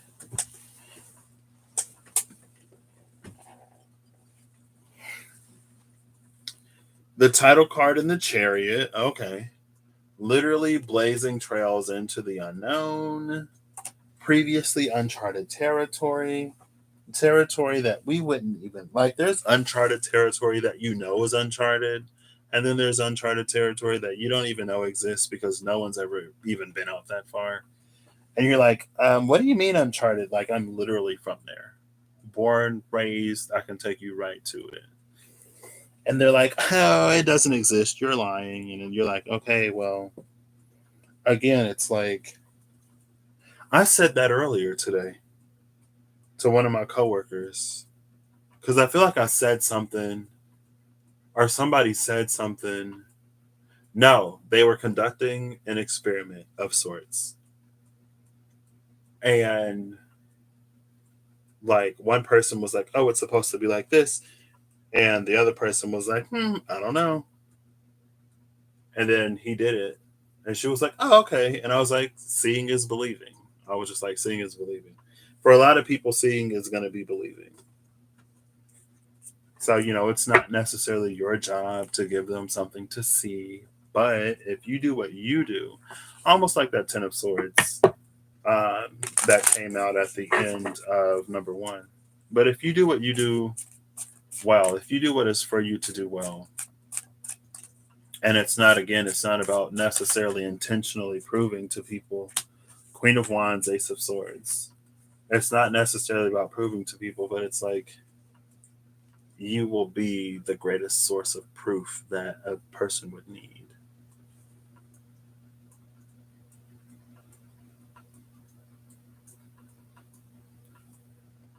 The crown is pretty high on this one.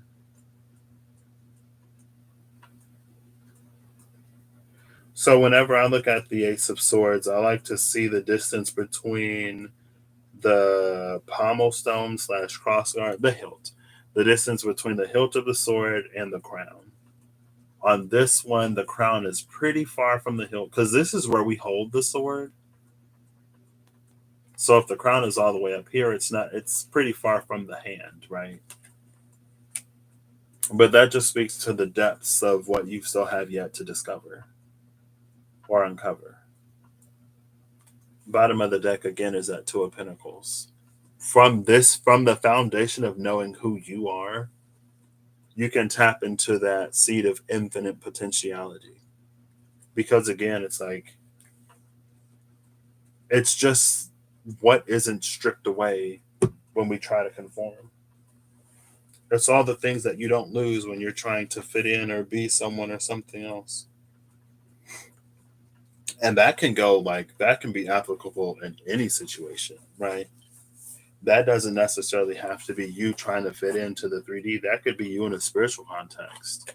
Maybe your flavor of spirituality is a little different than a lot of what you hear, and maybe a lot of the practices and rituals and ways of doing and being.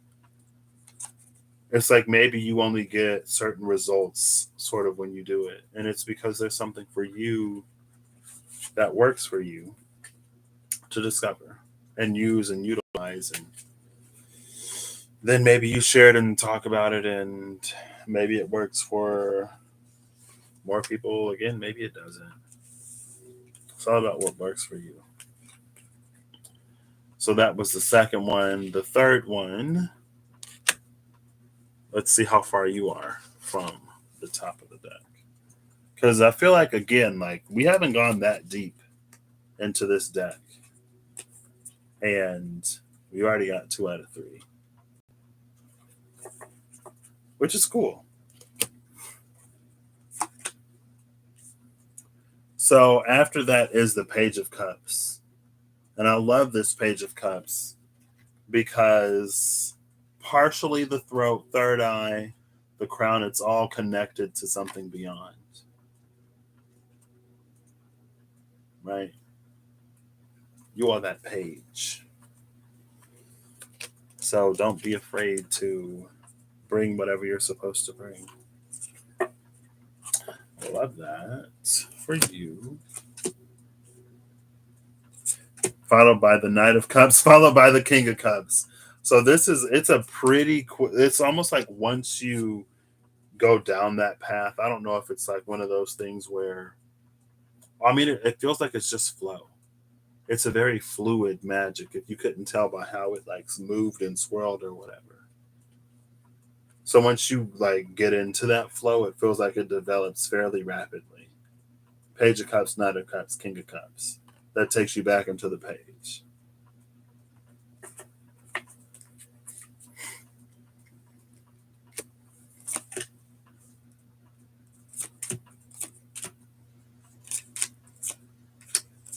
Oh, there we go. So 3 cards after that, we approach our last and final well. And like this is how much of the deck is left. So all of these, I guess we can look at the bottom of the deck now. It's the 8 of coins going into the 9 of coins with that pentacle, with the star in the cloud, and the eagle up in the air. The eagle flew through the cloud and left a star behind. Anyway, fire breather. Oh, you are fire. Exclusively. So this is why the third card is the third card, because we can see emerging from the well is that phoenix. This is the reason why you don't pour water in the well. This is why the thing says do not fill, because there's a phoenix that is being rebirthed down here. And if you pour water in the hole, you're going to douse the ashes. And then we see temperance in the clouds. So it's death into temperance. So before that is the 8 of Wands into the 9 of Wands, which is some kind of fire breather.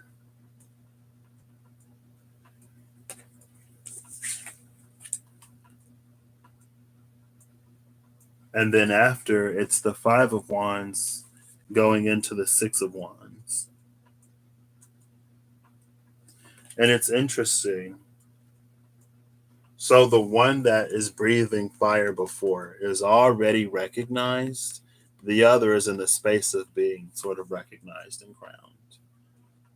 And then you can see the glaring eyes in the background. Well, what makes them so special?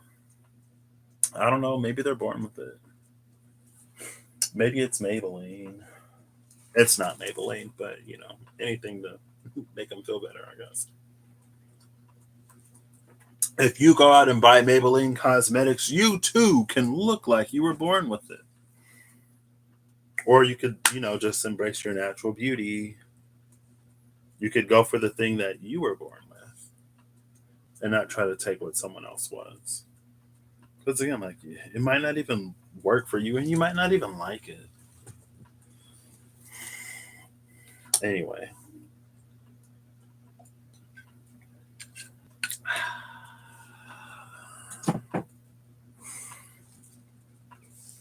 Breathing Fire. Do I have a Dragon Tarot deck? I do have the Legends Tarot, which features dragons. I mean, it's right here. Why not? Let's go for it. So I'm going to look before and after the 8 of Wands and then before and after the 6 of Wands, because the 6 of Wands is on the other side of the right card. So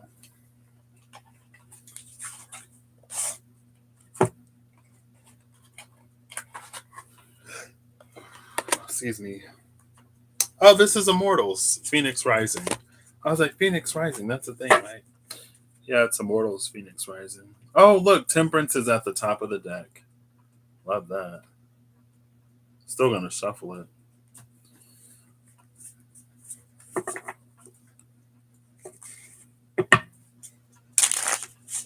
Oh, come on. You can shuffle better than that.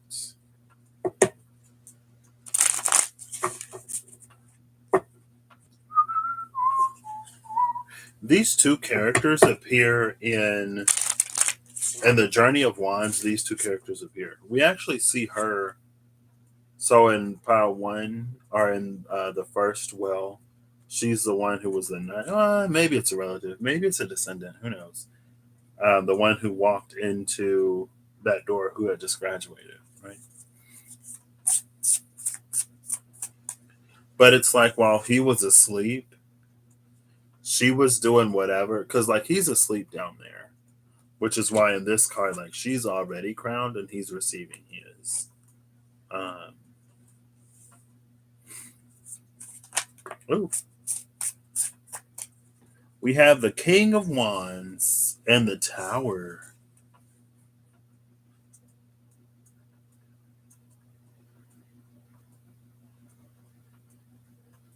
This tower is interesting.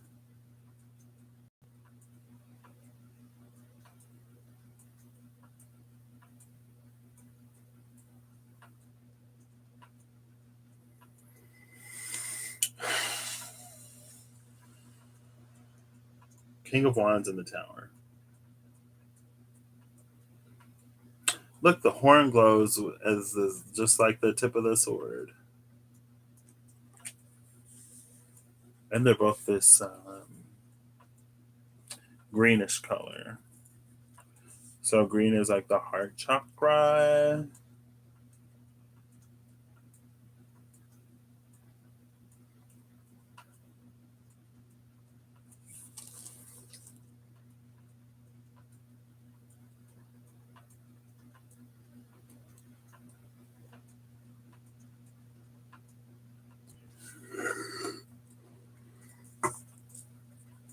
Excuse me. I'm going to pull these from the bottom. So you have the Six of Swords, the Two of Wands, and the Seven of Cups at the bottom. Swords, Wands, Cups, no Earth. Six of Swords, which is an energy of movement. It's traversing water, but it's like the point of the boat is to not get wet. So it's like there's this energy that moves through the environment, but it's not necessarily immersed in it.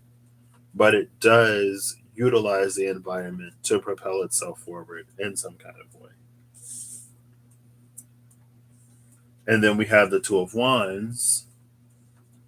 This Two of Wands feels like it's a gateway, it's a doorway opening. Like the boat is pulling up to, the boat is like sailing towards this like large door. And with the Two of Wands, the door is like opening. And then it opens into the Seven of Cups. So maybe you thought there would be one path behind the door because it was like a set of double doors, but it actually opens up into many paths. And then it's like, oh, this thing is moving. We don't have time to decide. I mean, like we have time to decide, but we can't dilly and we can't dally because the current is going to take us one way or another. So, and because the King of Wands especially came out, I would say this isn't necessarily one of those go with the flow type of things. And that's because like the King of Wands is all about going after what it is that you desire.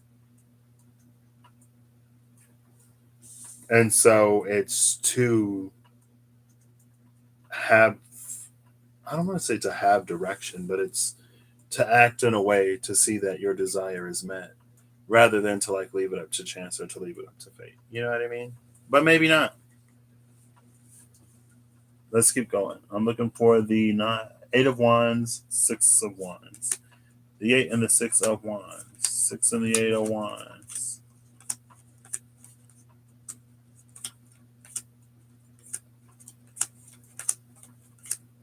Six of Wands. Guess who's with the Six of Wands card? I'll give you a hint. You've already seen them. You've technically seen them twice. Sort of.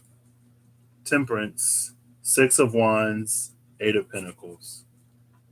Temperance, Six of Wands, Eight of Pentacles. I love that you get Temperance and the Eight of Pentacles.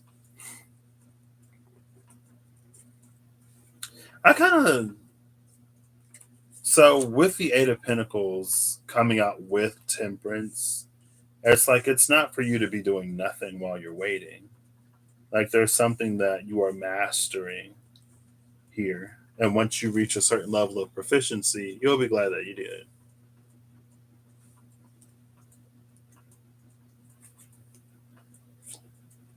Title card, Emperor. Who's the other one? The Eight of Wands.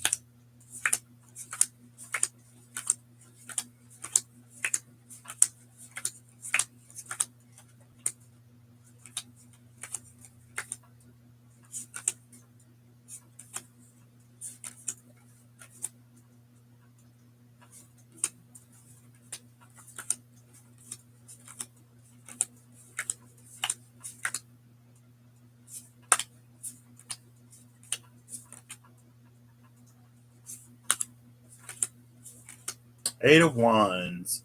It's coming out with the King of Pentacles and the Seven of Swords. Whoo! I'm tired.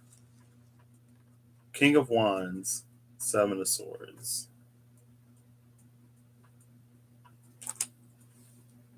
With the Queen of Pentacles and the Five of Pentacles outside of that.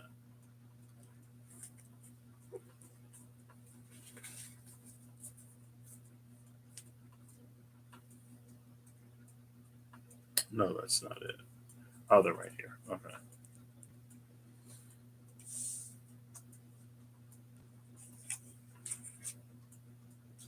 Darn it. There we go.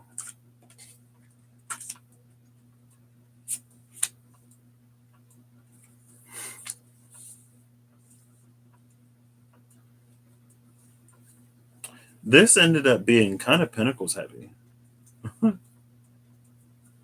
Eight of Pentacles, Temperance, King of Pentacles, Seven of Swords.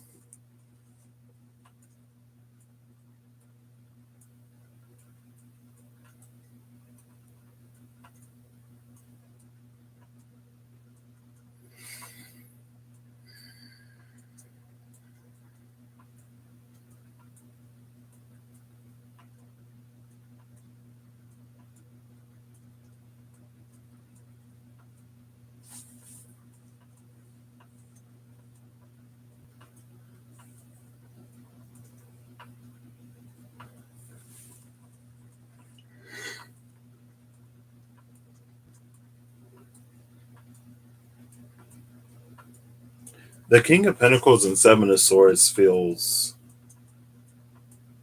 separate. Like the energy of it feels like a Four of Pentacles. It's not reading like a Four of Pentacles.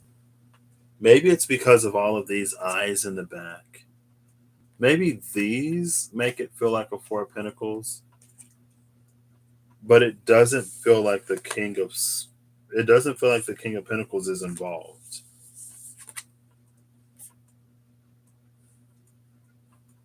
at all. And because the King of Pentacles isn't involved, it feels like it encourages or it coaxes the Seven of Swords out of others. It almost reads as very like, well, if the King of Pentacles has so much, and if the King of Pentacles sees that we're in need, then the King of Pentacles should just give it to us. Right? Like, why does the King of Pentacles just get to hold on to all the whatever or whatever?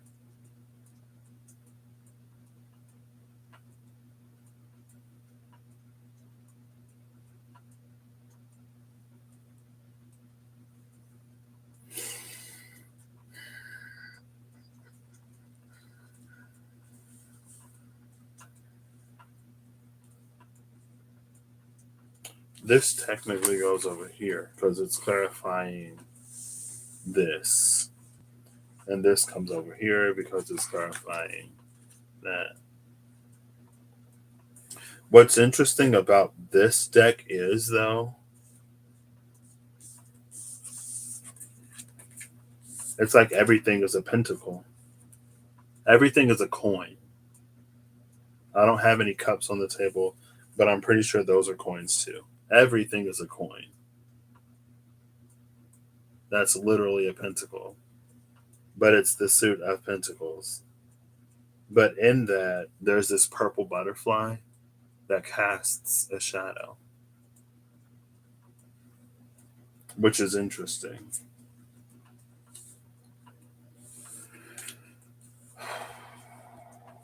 The King of Wands is a literal unicorn.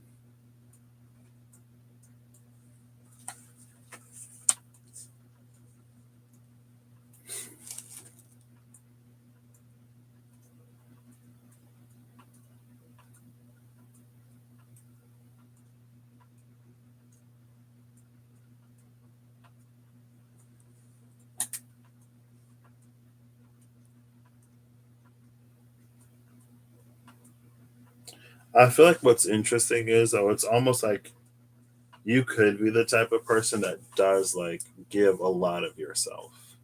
You could also be the type of person that gives a lot of yourself to certain individuals, and it's almost like you're maybe you try to pour into cups that are less full than yours, but it's almost like those cups are less full for a reason. The reason being it's like they're full of holes or something. So it's almost like no matter how much you pour into those cups, they will never be filled because there is something within the individual that they have to do to be able to really receive it.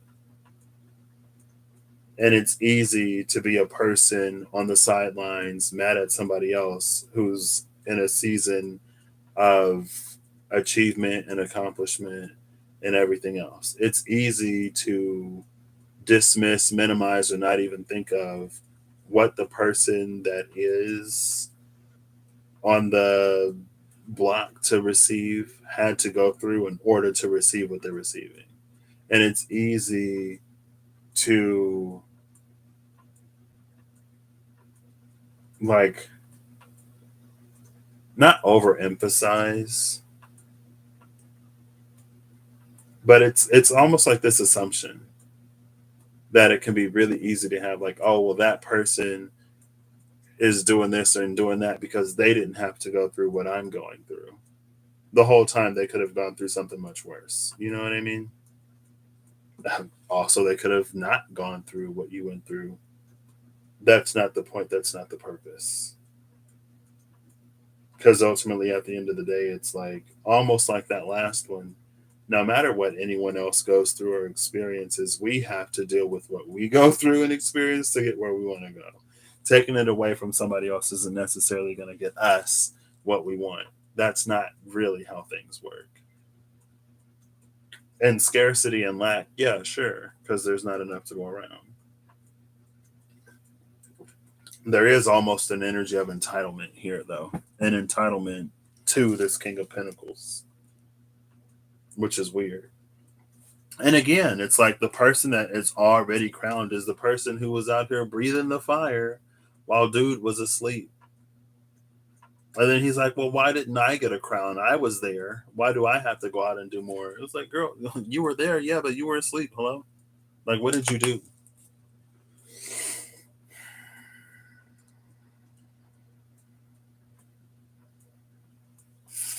There is an element to this, though. I'm not going to call it an unfair advantage because I feel like to call it an unfair advantage would be to discredit what you've done. But it's almost like maybe you had a certain type of upbringing that modeled something for you, or maybe there was something that you witnessed or experienced that helped you see that something was possible. And so it's like while you still had to do everything that you needed to do on your own, maybe you had like a good support system, or it's like you didn't start at the oh I never changed the number. I never got the timestamp. It's fine. I'll say it was like 150, maybe 145, and then I'll go back and tighten it up. I'll do it after this. This is all still number two. Number three, yours starts now. Actually, I'm going to take advantage of this moment and opportunity to switch this up a little bit. If that resonates, it resonates. If it doesn't, it doesn't. And I'm going to keep the timestamp here. Well, we'll see. We'll see. We'll see.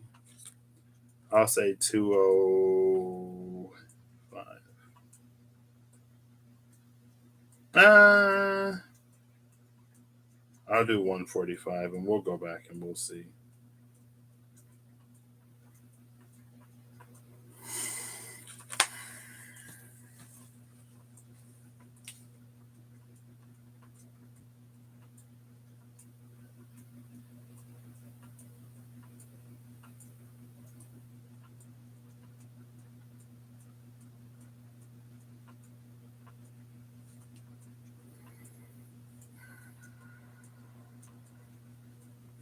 I have the little book here. I think I actually like this one. I'll start with the King of Pentacles. I have to trace the Bastos. Here is the English. They don't have English first, which is completely fine, because, there are other languages that exist. Wands, Pentacles, King of Pentacles. Know that I stand before you as myself, someone in whom you can trust and treat as a friend, and I shall cherish that faith and be at your side forevermore. Normal position is a person of character and intelligence, mathematical ability, loyal friend, reliable in marriage, successful businessman, wise investments, and experienced and successful leader. Partnered with the Seven of Swords.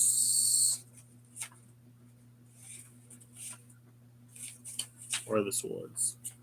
Cups, swords. Here we go.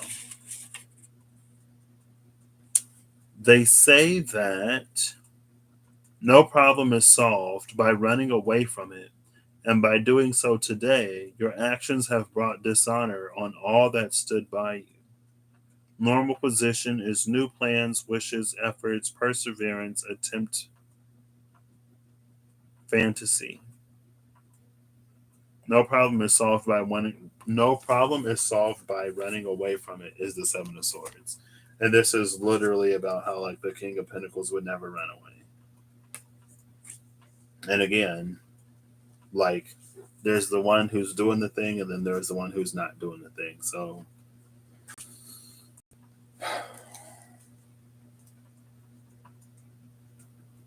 in the future, it's the Eight of Pentacles that goes to Temperance.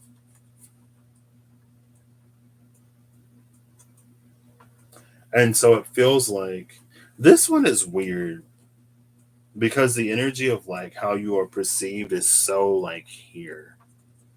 Or maybe I'm just reading it that way. You know what I mean? Because it's like with the Eight of Pentacles and Temperance, it's like, it's almost like you realize, it's like you have this conception or this vision because the King of Wands is here. You have this vision of something, and that's what you're going for. That's what you're focused on. Feels like the King of Pentacles kind of sort of, it's not that it just happens, but it's like from the outside you can be perceived as the King of Pentacles, but there is still something that you're very much so going for. And then Temperance is here. And it's interesting because, again, like that first reading, the first and the third ones are the ones that actually have the whales. The second one showed the phoenix, which is born in the well and then it flies out. You know what I mean? So these two, it makes sense that these two are a little more referential to each other.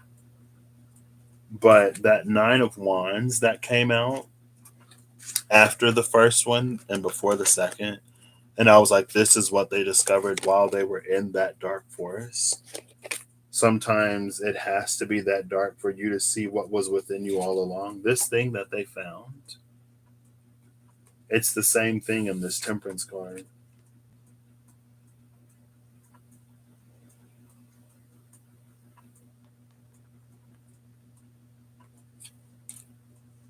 And it's something that anybody can find. It's not anything that's specific to whoever for whatever reason.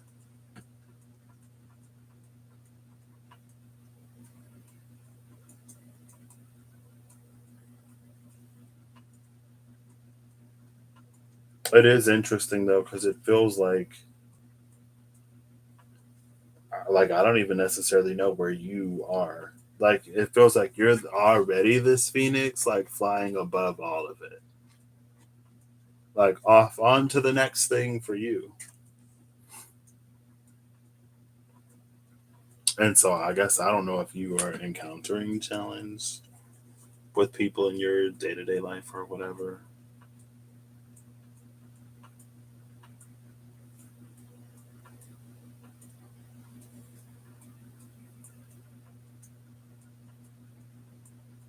This one is so like weird because like the tower is here, and it feels like this is someone who's like pulls up to the tower, and so maybe someone or someone's feel completely um,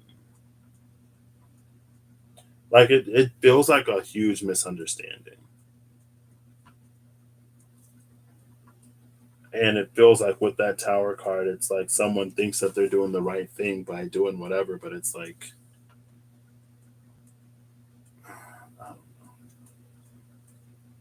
where are you? Let me go to another deck.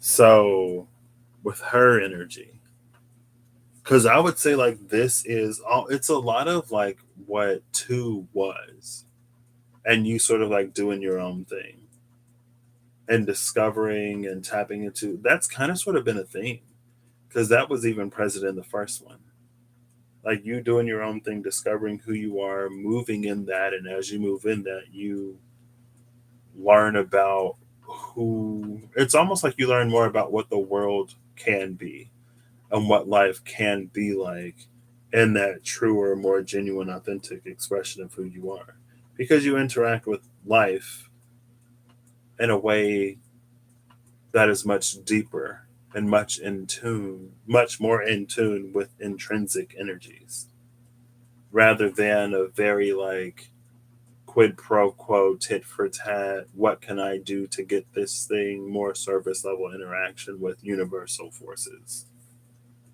right? Law of manifestation to get yourself a partner in a house and a nice car. It's almost like as deep as that. Um, I do have the vice versa deck. As deep as that, it's like the as deep as we choose to interact or see something is as deep as we're meant. And there's just something about you that's not superficial.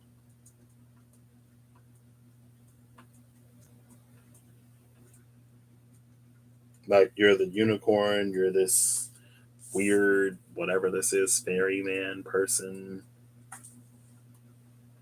and it's like you lean into it. Would it?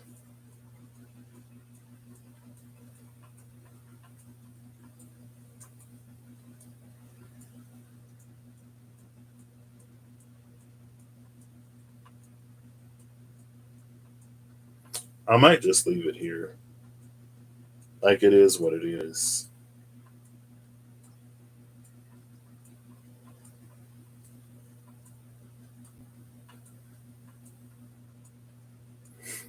So with the seven of swords, with the king of pentacles and the seven of swords, it's like there's something going off of that line that I was just talking about. There's a way that you're able to interact with natural energy, almost with like raw energy, that allows you to pull more than what might more than we should be capable of pulling or whatever. It's almost like your energy has a certain harmonious interaction with natural energy that it's almost like it tends to things just like precipitating around you because of the flow that you establish with that. Right. And with this Eight of Pentacles, It's not something that you didn't have to, like, it's not something that you didn't have to develop, and it's not something that you're not still continuously developing. But it's like yours, there's something about you that spirit just like loves, or that the divine loves. And so it's there around you, almost as palpable as that first one was. And it feels like, because now, like, this temperance is reading as a teacher, it's almost like a personification of some force, or it's almost like the energy itself teaches you, or like energy itself, the divine itself is like providing you with something. Because, I mean, because you've been deemed worthy, because maybe you're not the type of person to fall into traps of the ego. Maybe you're not the type of person that is all about improving self, and it's almost like standard human ego traps.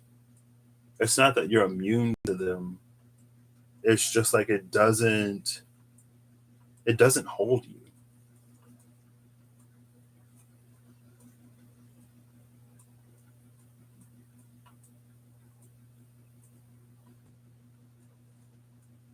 And so, yeah, you might incur the jealousy of other people, but I don't even necessarily know if you would notice, because you're the Eight of Pentacles. When you're in the Eight of Pentacles energy, I feel like it's kind of difficult to like keep tabs on what everyone else is doing or not doing, because you're working on perfecting, honing whatever you're doing.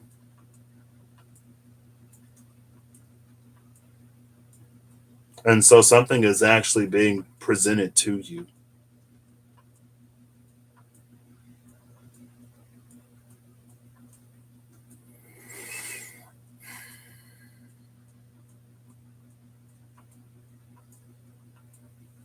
Your energy is actually very like fun and curious, and there's an element of it, feels like exploration, but it's like it's a curious play. It feels very, almost like a, it feels like pages and knights, even though you've come out as a king. Even though you have two kings here, two kings, two majors. It feels like, again, like you feel like you're in like a page curiosity, night action type of energy personally, but from the outside you appear to be like a king or queen. But it's like you don't necessarily have a lot of the same, because like it's, there's that saying, heavy is the head that wears the crown or whatever, but the weight of the crown doesn't, like, it's like it doesn't get to you because you're not focused on that. I don't know. Who knows? Who knows? Oof. Sometimes you just got to cut out the background noise, I guess. And I feel like you would be the type of person that knows that all too well. But I guess that's the thing about like being a king of pentacles or a king of wands or a king of any. Oh, I'd say more so the king of wands, but that's the thing about being a king or queen. It's like you have to focus on what's important to you. And you have to get good at like not necessarily caring what other people say or think or whatever. Because it's almost like if you take everything into consideration, what you would live in a box and you would be small and you would diminish and you wouldn't do the things that everything inside of you pulls you towards, you wouldn't engage in that play with the universe, with spirit, with the divine. You wouldn't sit with your creator. If you doing all that, okay, for the sake of what? People and their fragile egos, it's like you could be mad or you could do it too. Like nothing's stopping you. I don't know. You get the Nine of Pentacles, Strength, and the Six of Pentacles. The Nine of Pentacles is again, it's our foundation within ourselves. And then you have Strength there. And then the Six of Pentacles is a card of reciprocity. So strong foundation within yourself. So go after things that you want and care about. And again, like you're the King of Pentacles. The King of Pentacles is not selfish.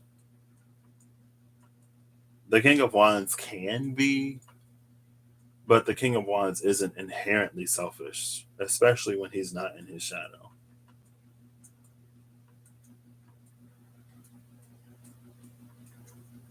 It's like you receive because you give in equal measure, right? Isn't that one of the laws or whatever? But it can be so easy for us as people to be so focused on accumulating that we don't give. And it's like because we don't participate in that exchange, nothing is traded hands in return. Bottom of the deck is the Eight of Cups.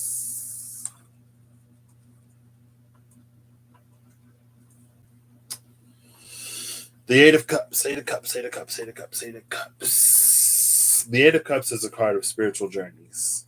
The Eight of Cups, the Six of Swords, the Ten of Wands. I guess the Knight of Pentacles. I guess the Five of Pentacles can be. It's one of those cards where movement is traditionally depicted.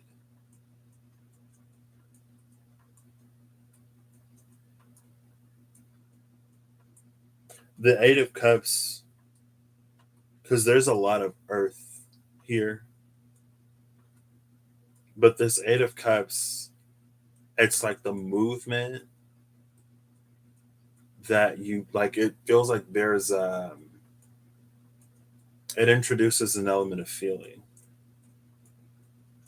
here.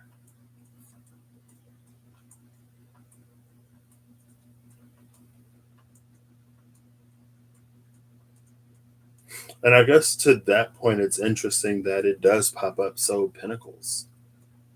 It's interesting that there almost isn't more water or fire, because you would think with all these pentacles it would be a more materially focused energy, but it doesn't read as materially focused. It's materially blessed. It materially um, it's like it materially magnetizes, it attracts. It materially attracts because of the mental, emotional, physical, spiritual um, well being. Like it takes fire, water, and air to ensure a healthy earth. Trees need water, gas, and sunlight. Plants, water, gas, and sunlight in order for them to be healthy, strong, and to grow.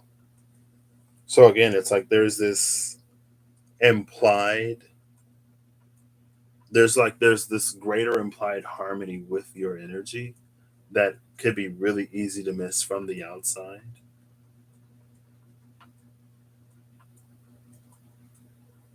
And I've never necessarily felt conviction with the Eight of Cups.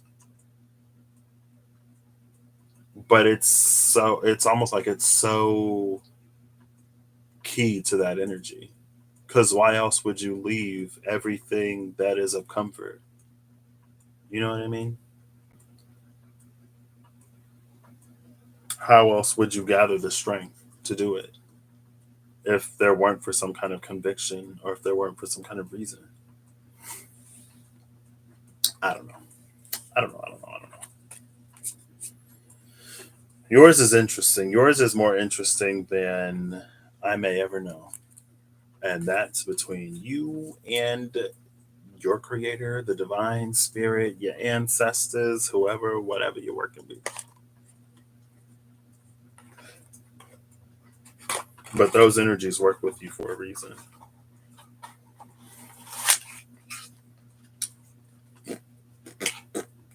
Who knows? You know. You might know, you might not know. Because honestly, like yours, again, it's an energy that's so harmonious. Like I could see you not even necessarily knowing. I could see you kind of sort of low key being a little oblivious.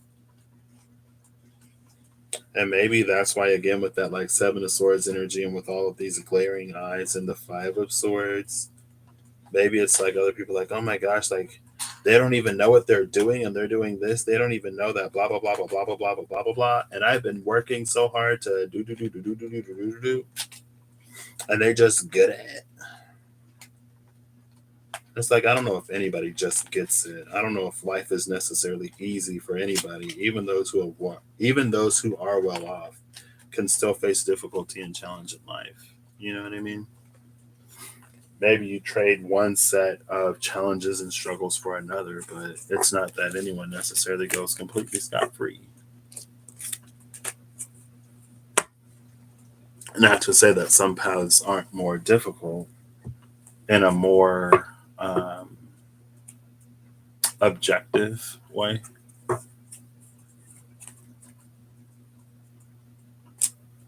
But, excuses are a dime a dozen. And if we really want to, we can always find one.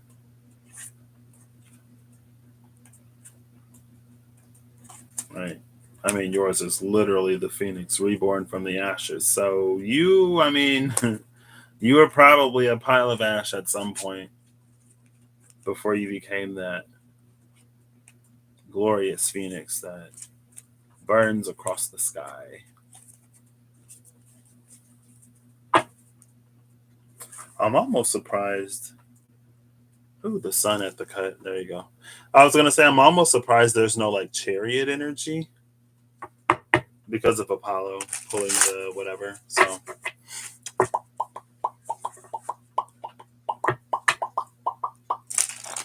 ooh, I got a few more cards to put back, and then we're gonna do final messages. I'm actually gonna do it now. I'll wait till I put these back. I said slow. It almost makes me think of Happy Feet. Not really, but one of the songs from Happy Feet popped into my mind with Mambo and how they were like, "You can't sing and you're a penguin. What kind of penguin are you? You're gonna die alone. Get out of here. You're an embarrassment." And then they're like, "We don't have fish because we don't know why." I don't know. Anyway, it's fine. I feel like a lot of this was just about, again, like authenticity and walking our own paths. And when we're in the truth of who we are, we magnetize, we attract um, truth. Well, yeah, I guess. Kind of. And we're on the Libra Scorpio cusp right now. So as things rise from the deep, energetically try to align to the not scary ones. But the really good stuff is apparently, supposedly, pretty far down. So I never watched Happy Feet 2, the second one. we see our. Oh, wait, let me go back to. Let me take this off. Dance, dance, dance. Mambo. Boogie Wonderland. You can sing and dance. That one was real oof. We'll say 230. Big oof. The biggest oof. Oofarella. Oofarino. So between the 7 and 8 of Wands and the Ace and 2 of Cups have come out. Again, fire and water. That's the theme. Bottom of the deck is the Hanged Man going into death again. Saw him pretty early. He was like the second card.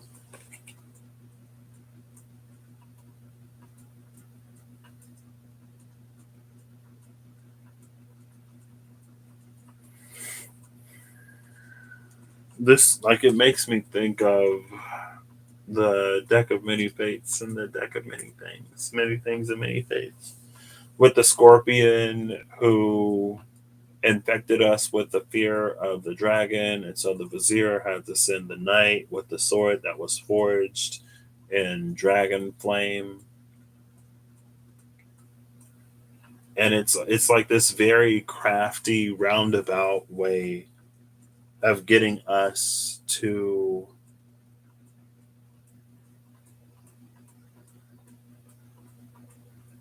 almost remedy ourselves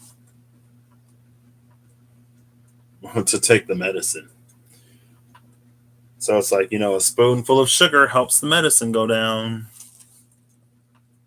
How longer? It's like, when you're a kid, yeah. When you're a teen, sure. When you're a young adult, okay. But at what point are we going to like stop needing sugar to take the medicine? Because if we have to take sugar every time we take medicine, there's going to be a lot of sugar.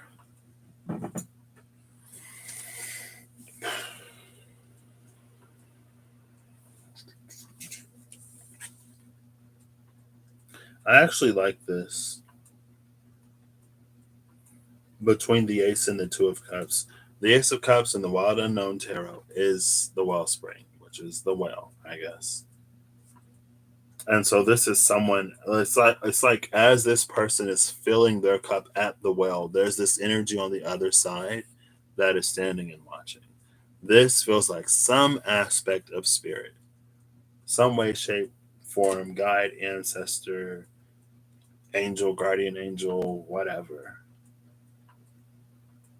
And it's like when we go to the well and when we fill from the well, it puts us in a space where contact and communion is more possible. It's like we're not so far. They don't have to travel so much. It's getting the message across the veil isn't necessarily the easiest. And so if we put our ear up to it, maybe we can really hear as they're yelling. Excuse me, if they're yelling, if they're not whispering. But the other card is the 7 into the 8 of Wands.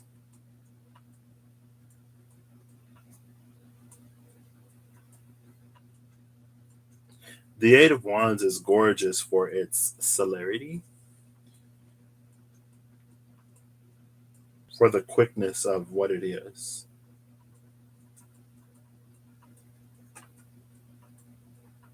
And so this is a quickening. But because it's the 7 of Wands and with the Hanged Man being at the bottom of the deck, it's almost like there are a few more attachments. Are there a few more things that we're hanging on to that it's like it's bottlenecking that connection?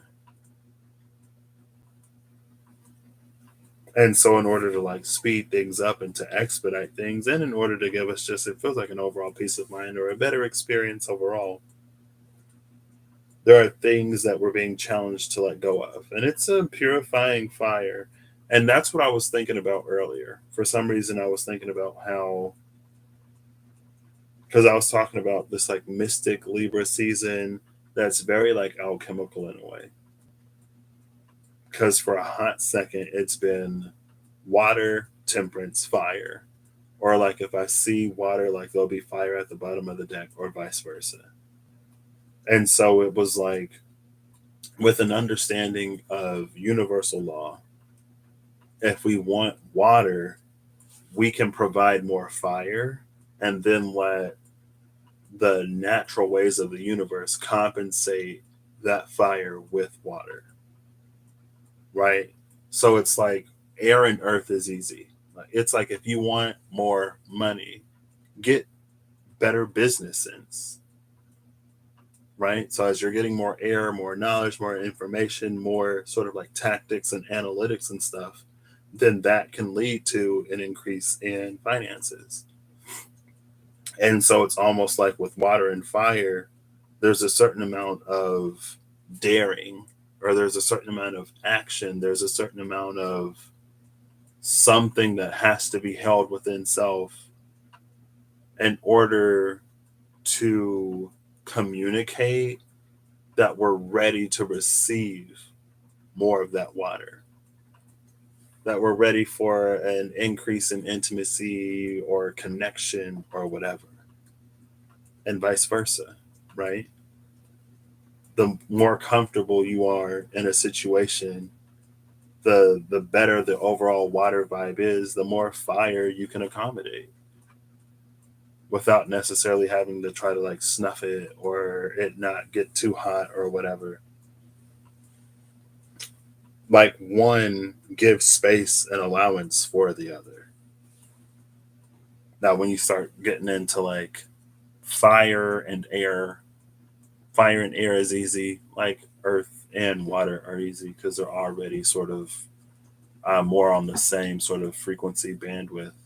So I guess if you get into like fire and earth, or if you get into water and air, it's not necessarily going to be as difficult as like the opposite, but it might be a little bit more gray.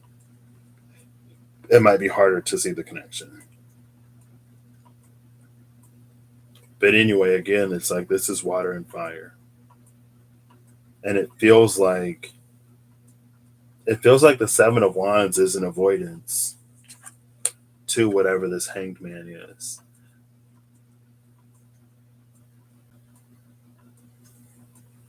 Even though they're running towards the Hangman. It feels like it's like hanging on. And I mean, towers are a thing, right? So sometimes there are definitely moments where things just sort of happen, regardless of how much we want them to not change, things do. But there are other cases where our own resistance can indefinitely delay something. And I don't know if that's necessarily going to be the vibe of Scorpio season.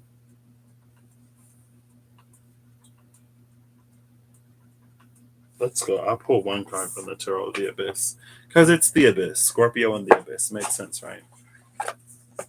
To see what the vibe of Scorpio season will be or is.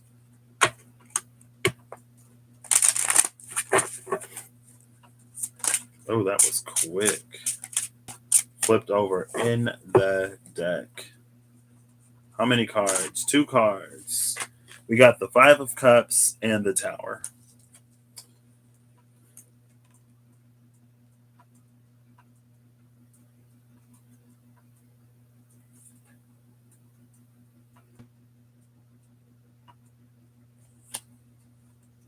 Bottom of the deck is the Nine of Swords.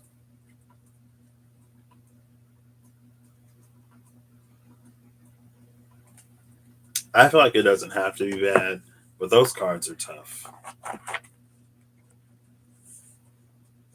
And especially this Five of Cups. Like it reads like someone coping.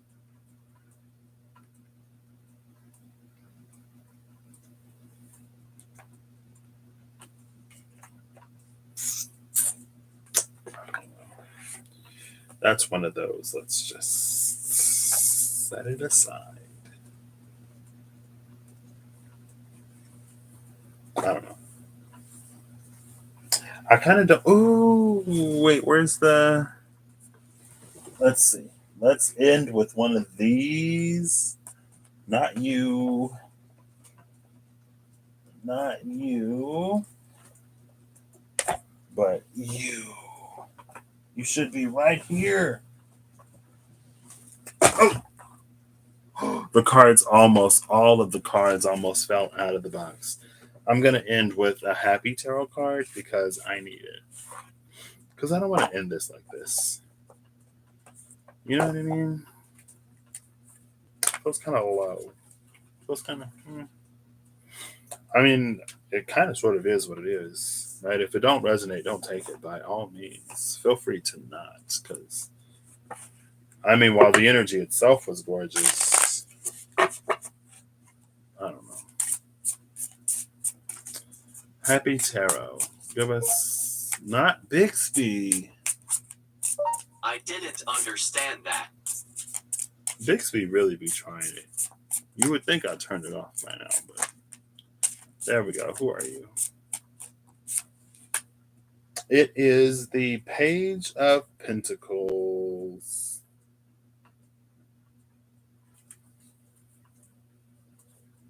With the Four of Wands at the bottom of the deck. Wait. Okay. Love this for Happy Tarot. And then the World card is behind that Four of Wands.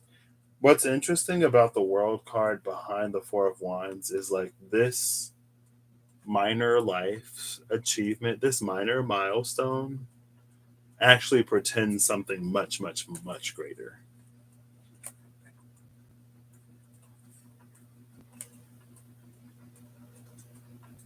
So it's reading like it really is like the beginnings of what can like really change our trajectory and path in life. Like it's like a lot of that can start now. And if it doesn't mean that we can't find it later, of course. For everything there is a season, and we all have our own seasons for those things. So, Page of Pentacles. Here's the 9, the page. A person who is learning how to manage money. This person is a willing student in the art of prosperity and can offer fresh insights. You can find happiness through a new approach to wealth. You can find happiness through a new approach to wealth. You can find happiness by looking at money in a different way and the accumulation of money. It's like if you truly wish to receive, think of what you can give, you know? And it's not always giving money to get money. Sometimes you can give your time, you can give you can give a sword, you can give a cup, you can give a wand and receive a pinnacle. You can give a pinnacle and receive a pinnacle. Right? Come on.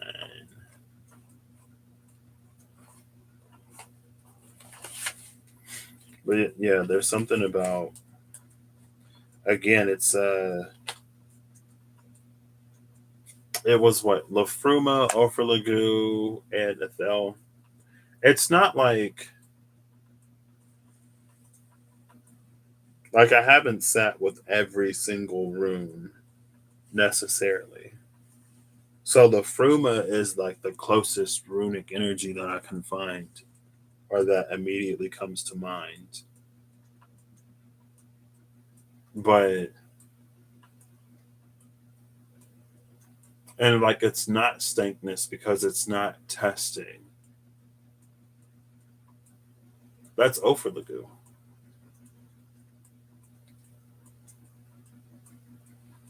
Maybe there's like a Hamfereld.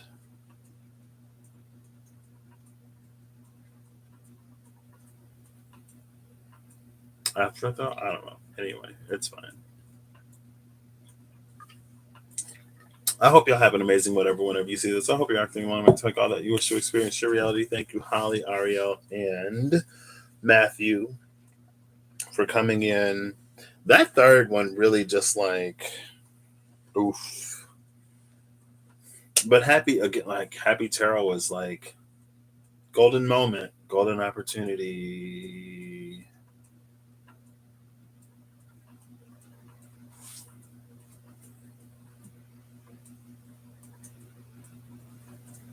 But yeah, it's all about it's all about us being comfortable with ourselves and being comfortable enough with where we are in life that like I want to say like there are good faith things that we can do in our everyday day-to-day lives, and like a good faith everyday thing, it's like there are some things that may be challenging and difficult, but we get a knowing that it's for us to do that thing. And we may not see how one thing will lead to another, will lead to something else, will lead to something completely out of the blue coming about. But you know who would? Probably the divine. And so it's like we do the thing that we know is for us to do. And then one thing leads to another, leads to something else. And then out of the blue, it's like, boom, here's this opportunity. Um, and again, everything is a journey. So many things have happened and transpired. It seems like for these moments, the world is more primed and ready than ever for great and significant change. The world is more primed and ready than ever for the things that we wish to experience to begin being planted now, to begin taking root now, to begin germinating now, to begin blossoming now. But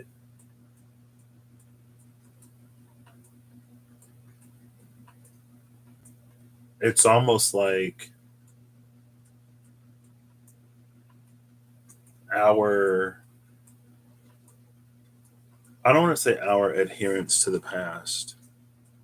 Well, our adherence to the past could be the thing that keeps us from really experiencing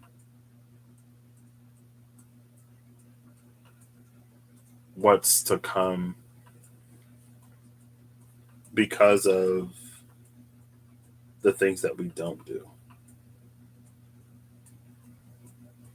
That's why it's like a good faith type of thing.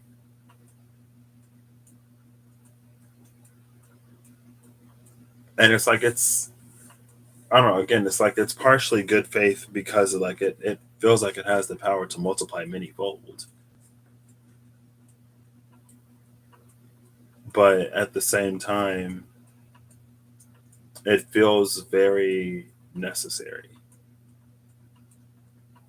because there is some kind of domino chain reaction, whatever thing at play. There's some very multiplicative energy. But I think it's just like it's what so many people were talking about with the age of Aquarius. It's what so many people have been asking for, wishing for, manifesting, praying for, whatever. But then when it comes time to receive, it's like, are we going to be in a position to actually like get it? You know what I mean? I believe more and more and more of us will be. And sometimes people have to see, and that's fine. You know, some have to see in order to believe, and it's not necessarily for us to overly concern ourselves with how we appear to others, unless it is for you, because you're supposed to be one of those people who is seen by other people to help show to them, illustrate to them that they can also do or be whatever. Because, like Alethea said, truth can be contagious. And once someone sees you in your truth, it may give them the courage to stand in their own truth, which will then ripple out in their own world and environment. And through the 6 degrees that separate all of us, eventually the whole world changes. You know? Or not. Whatever your guidance, excuse me, whatever your guidance, intuition, whatever tells you to do. I just hope you have the ability and the courage to do it. Because you deserve whatever great thing it will lead you to at some point eventually. Hopefully less eventually. And more. Is that my mouse? I'm trying to end this. And the mouse keeps moving. Oh, darn it. I mean, I feel like there isn't anything else. I'll pull a dragon card, because why not? I guess. Oop. Speaking of dragon's milk, I can't be drinking dragon's milk and not pull a dragon, right?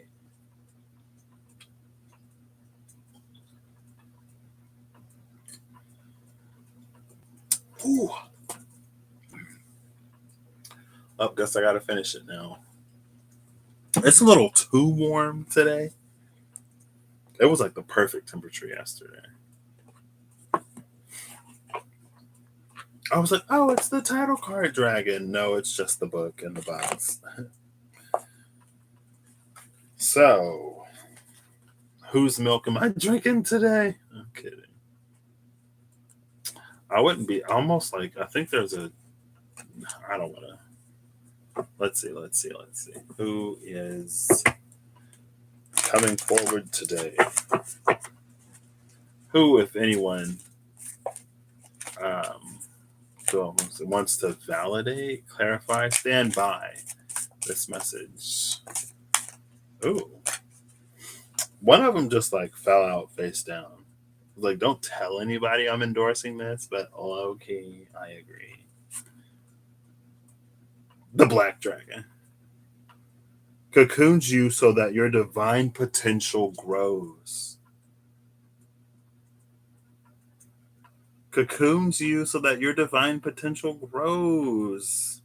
Is that not the purification? Purifying the vessel to receive a divine gift? Meditate, reflect, undergo a metamorphosis. Bottom of the deck is the fire and water dragon.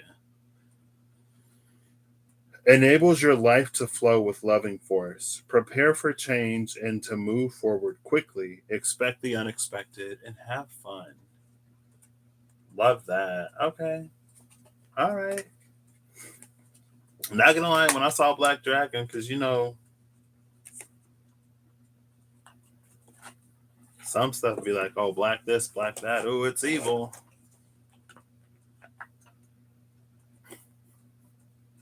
I was like, okay. I like that. Growing your divine potential. I actually really like that. Because that was the magician. I think that was for Eve, though. Well, maybe it wasn't for Eve. It was the card that it was like, I'm pretty sure it was the magician in the Revelation edition. And it was like something about the divine power of humanity. Something like that. And then I was like, oh, that's like we preparing, our vessels are going through a purification to receive a divine gift. I wonder if Scorpio season is going to be the receiving of that divine gift. And if the vessel can hold it, it's going to be like harmonious and potentially really great. And if the vessel can't hold it, that's when the Five of Cups in the Tower happens. And it's like, oof. But maybe not. I'm not projecting no oof on anybody. Like I said, don't take it if it don't fit. And now I feel comfortable ending this. Are you going to let me navigate down to the end stream button so I can end the stream? Almost. Oh, it's messing with me. It's messing with me. I'm like, I'm almost there. Oh, darn it. I was so close.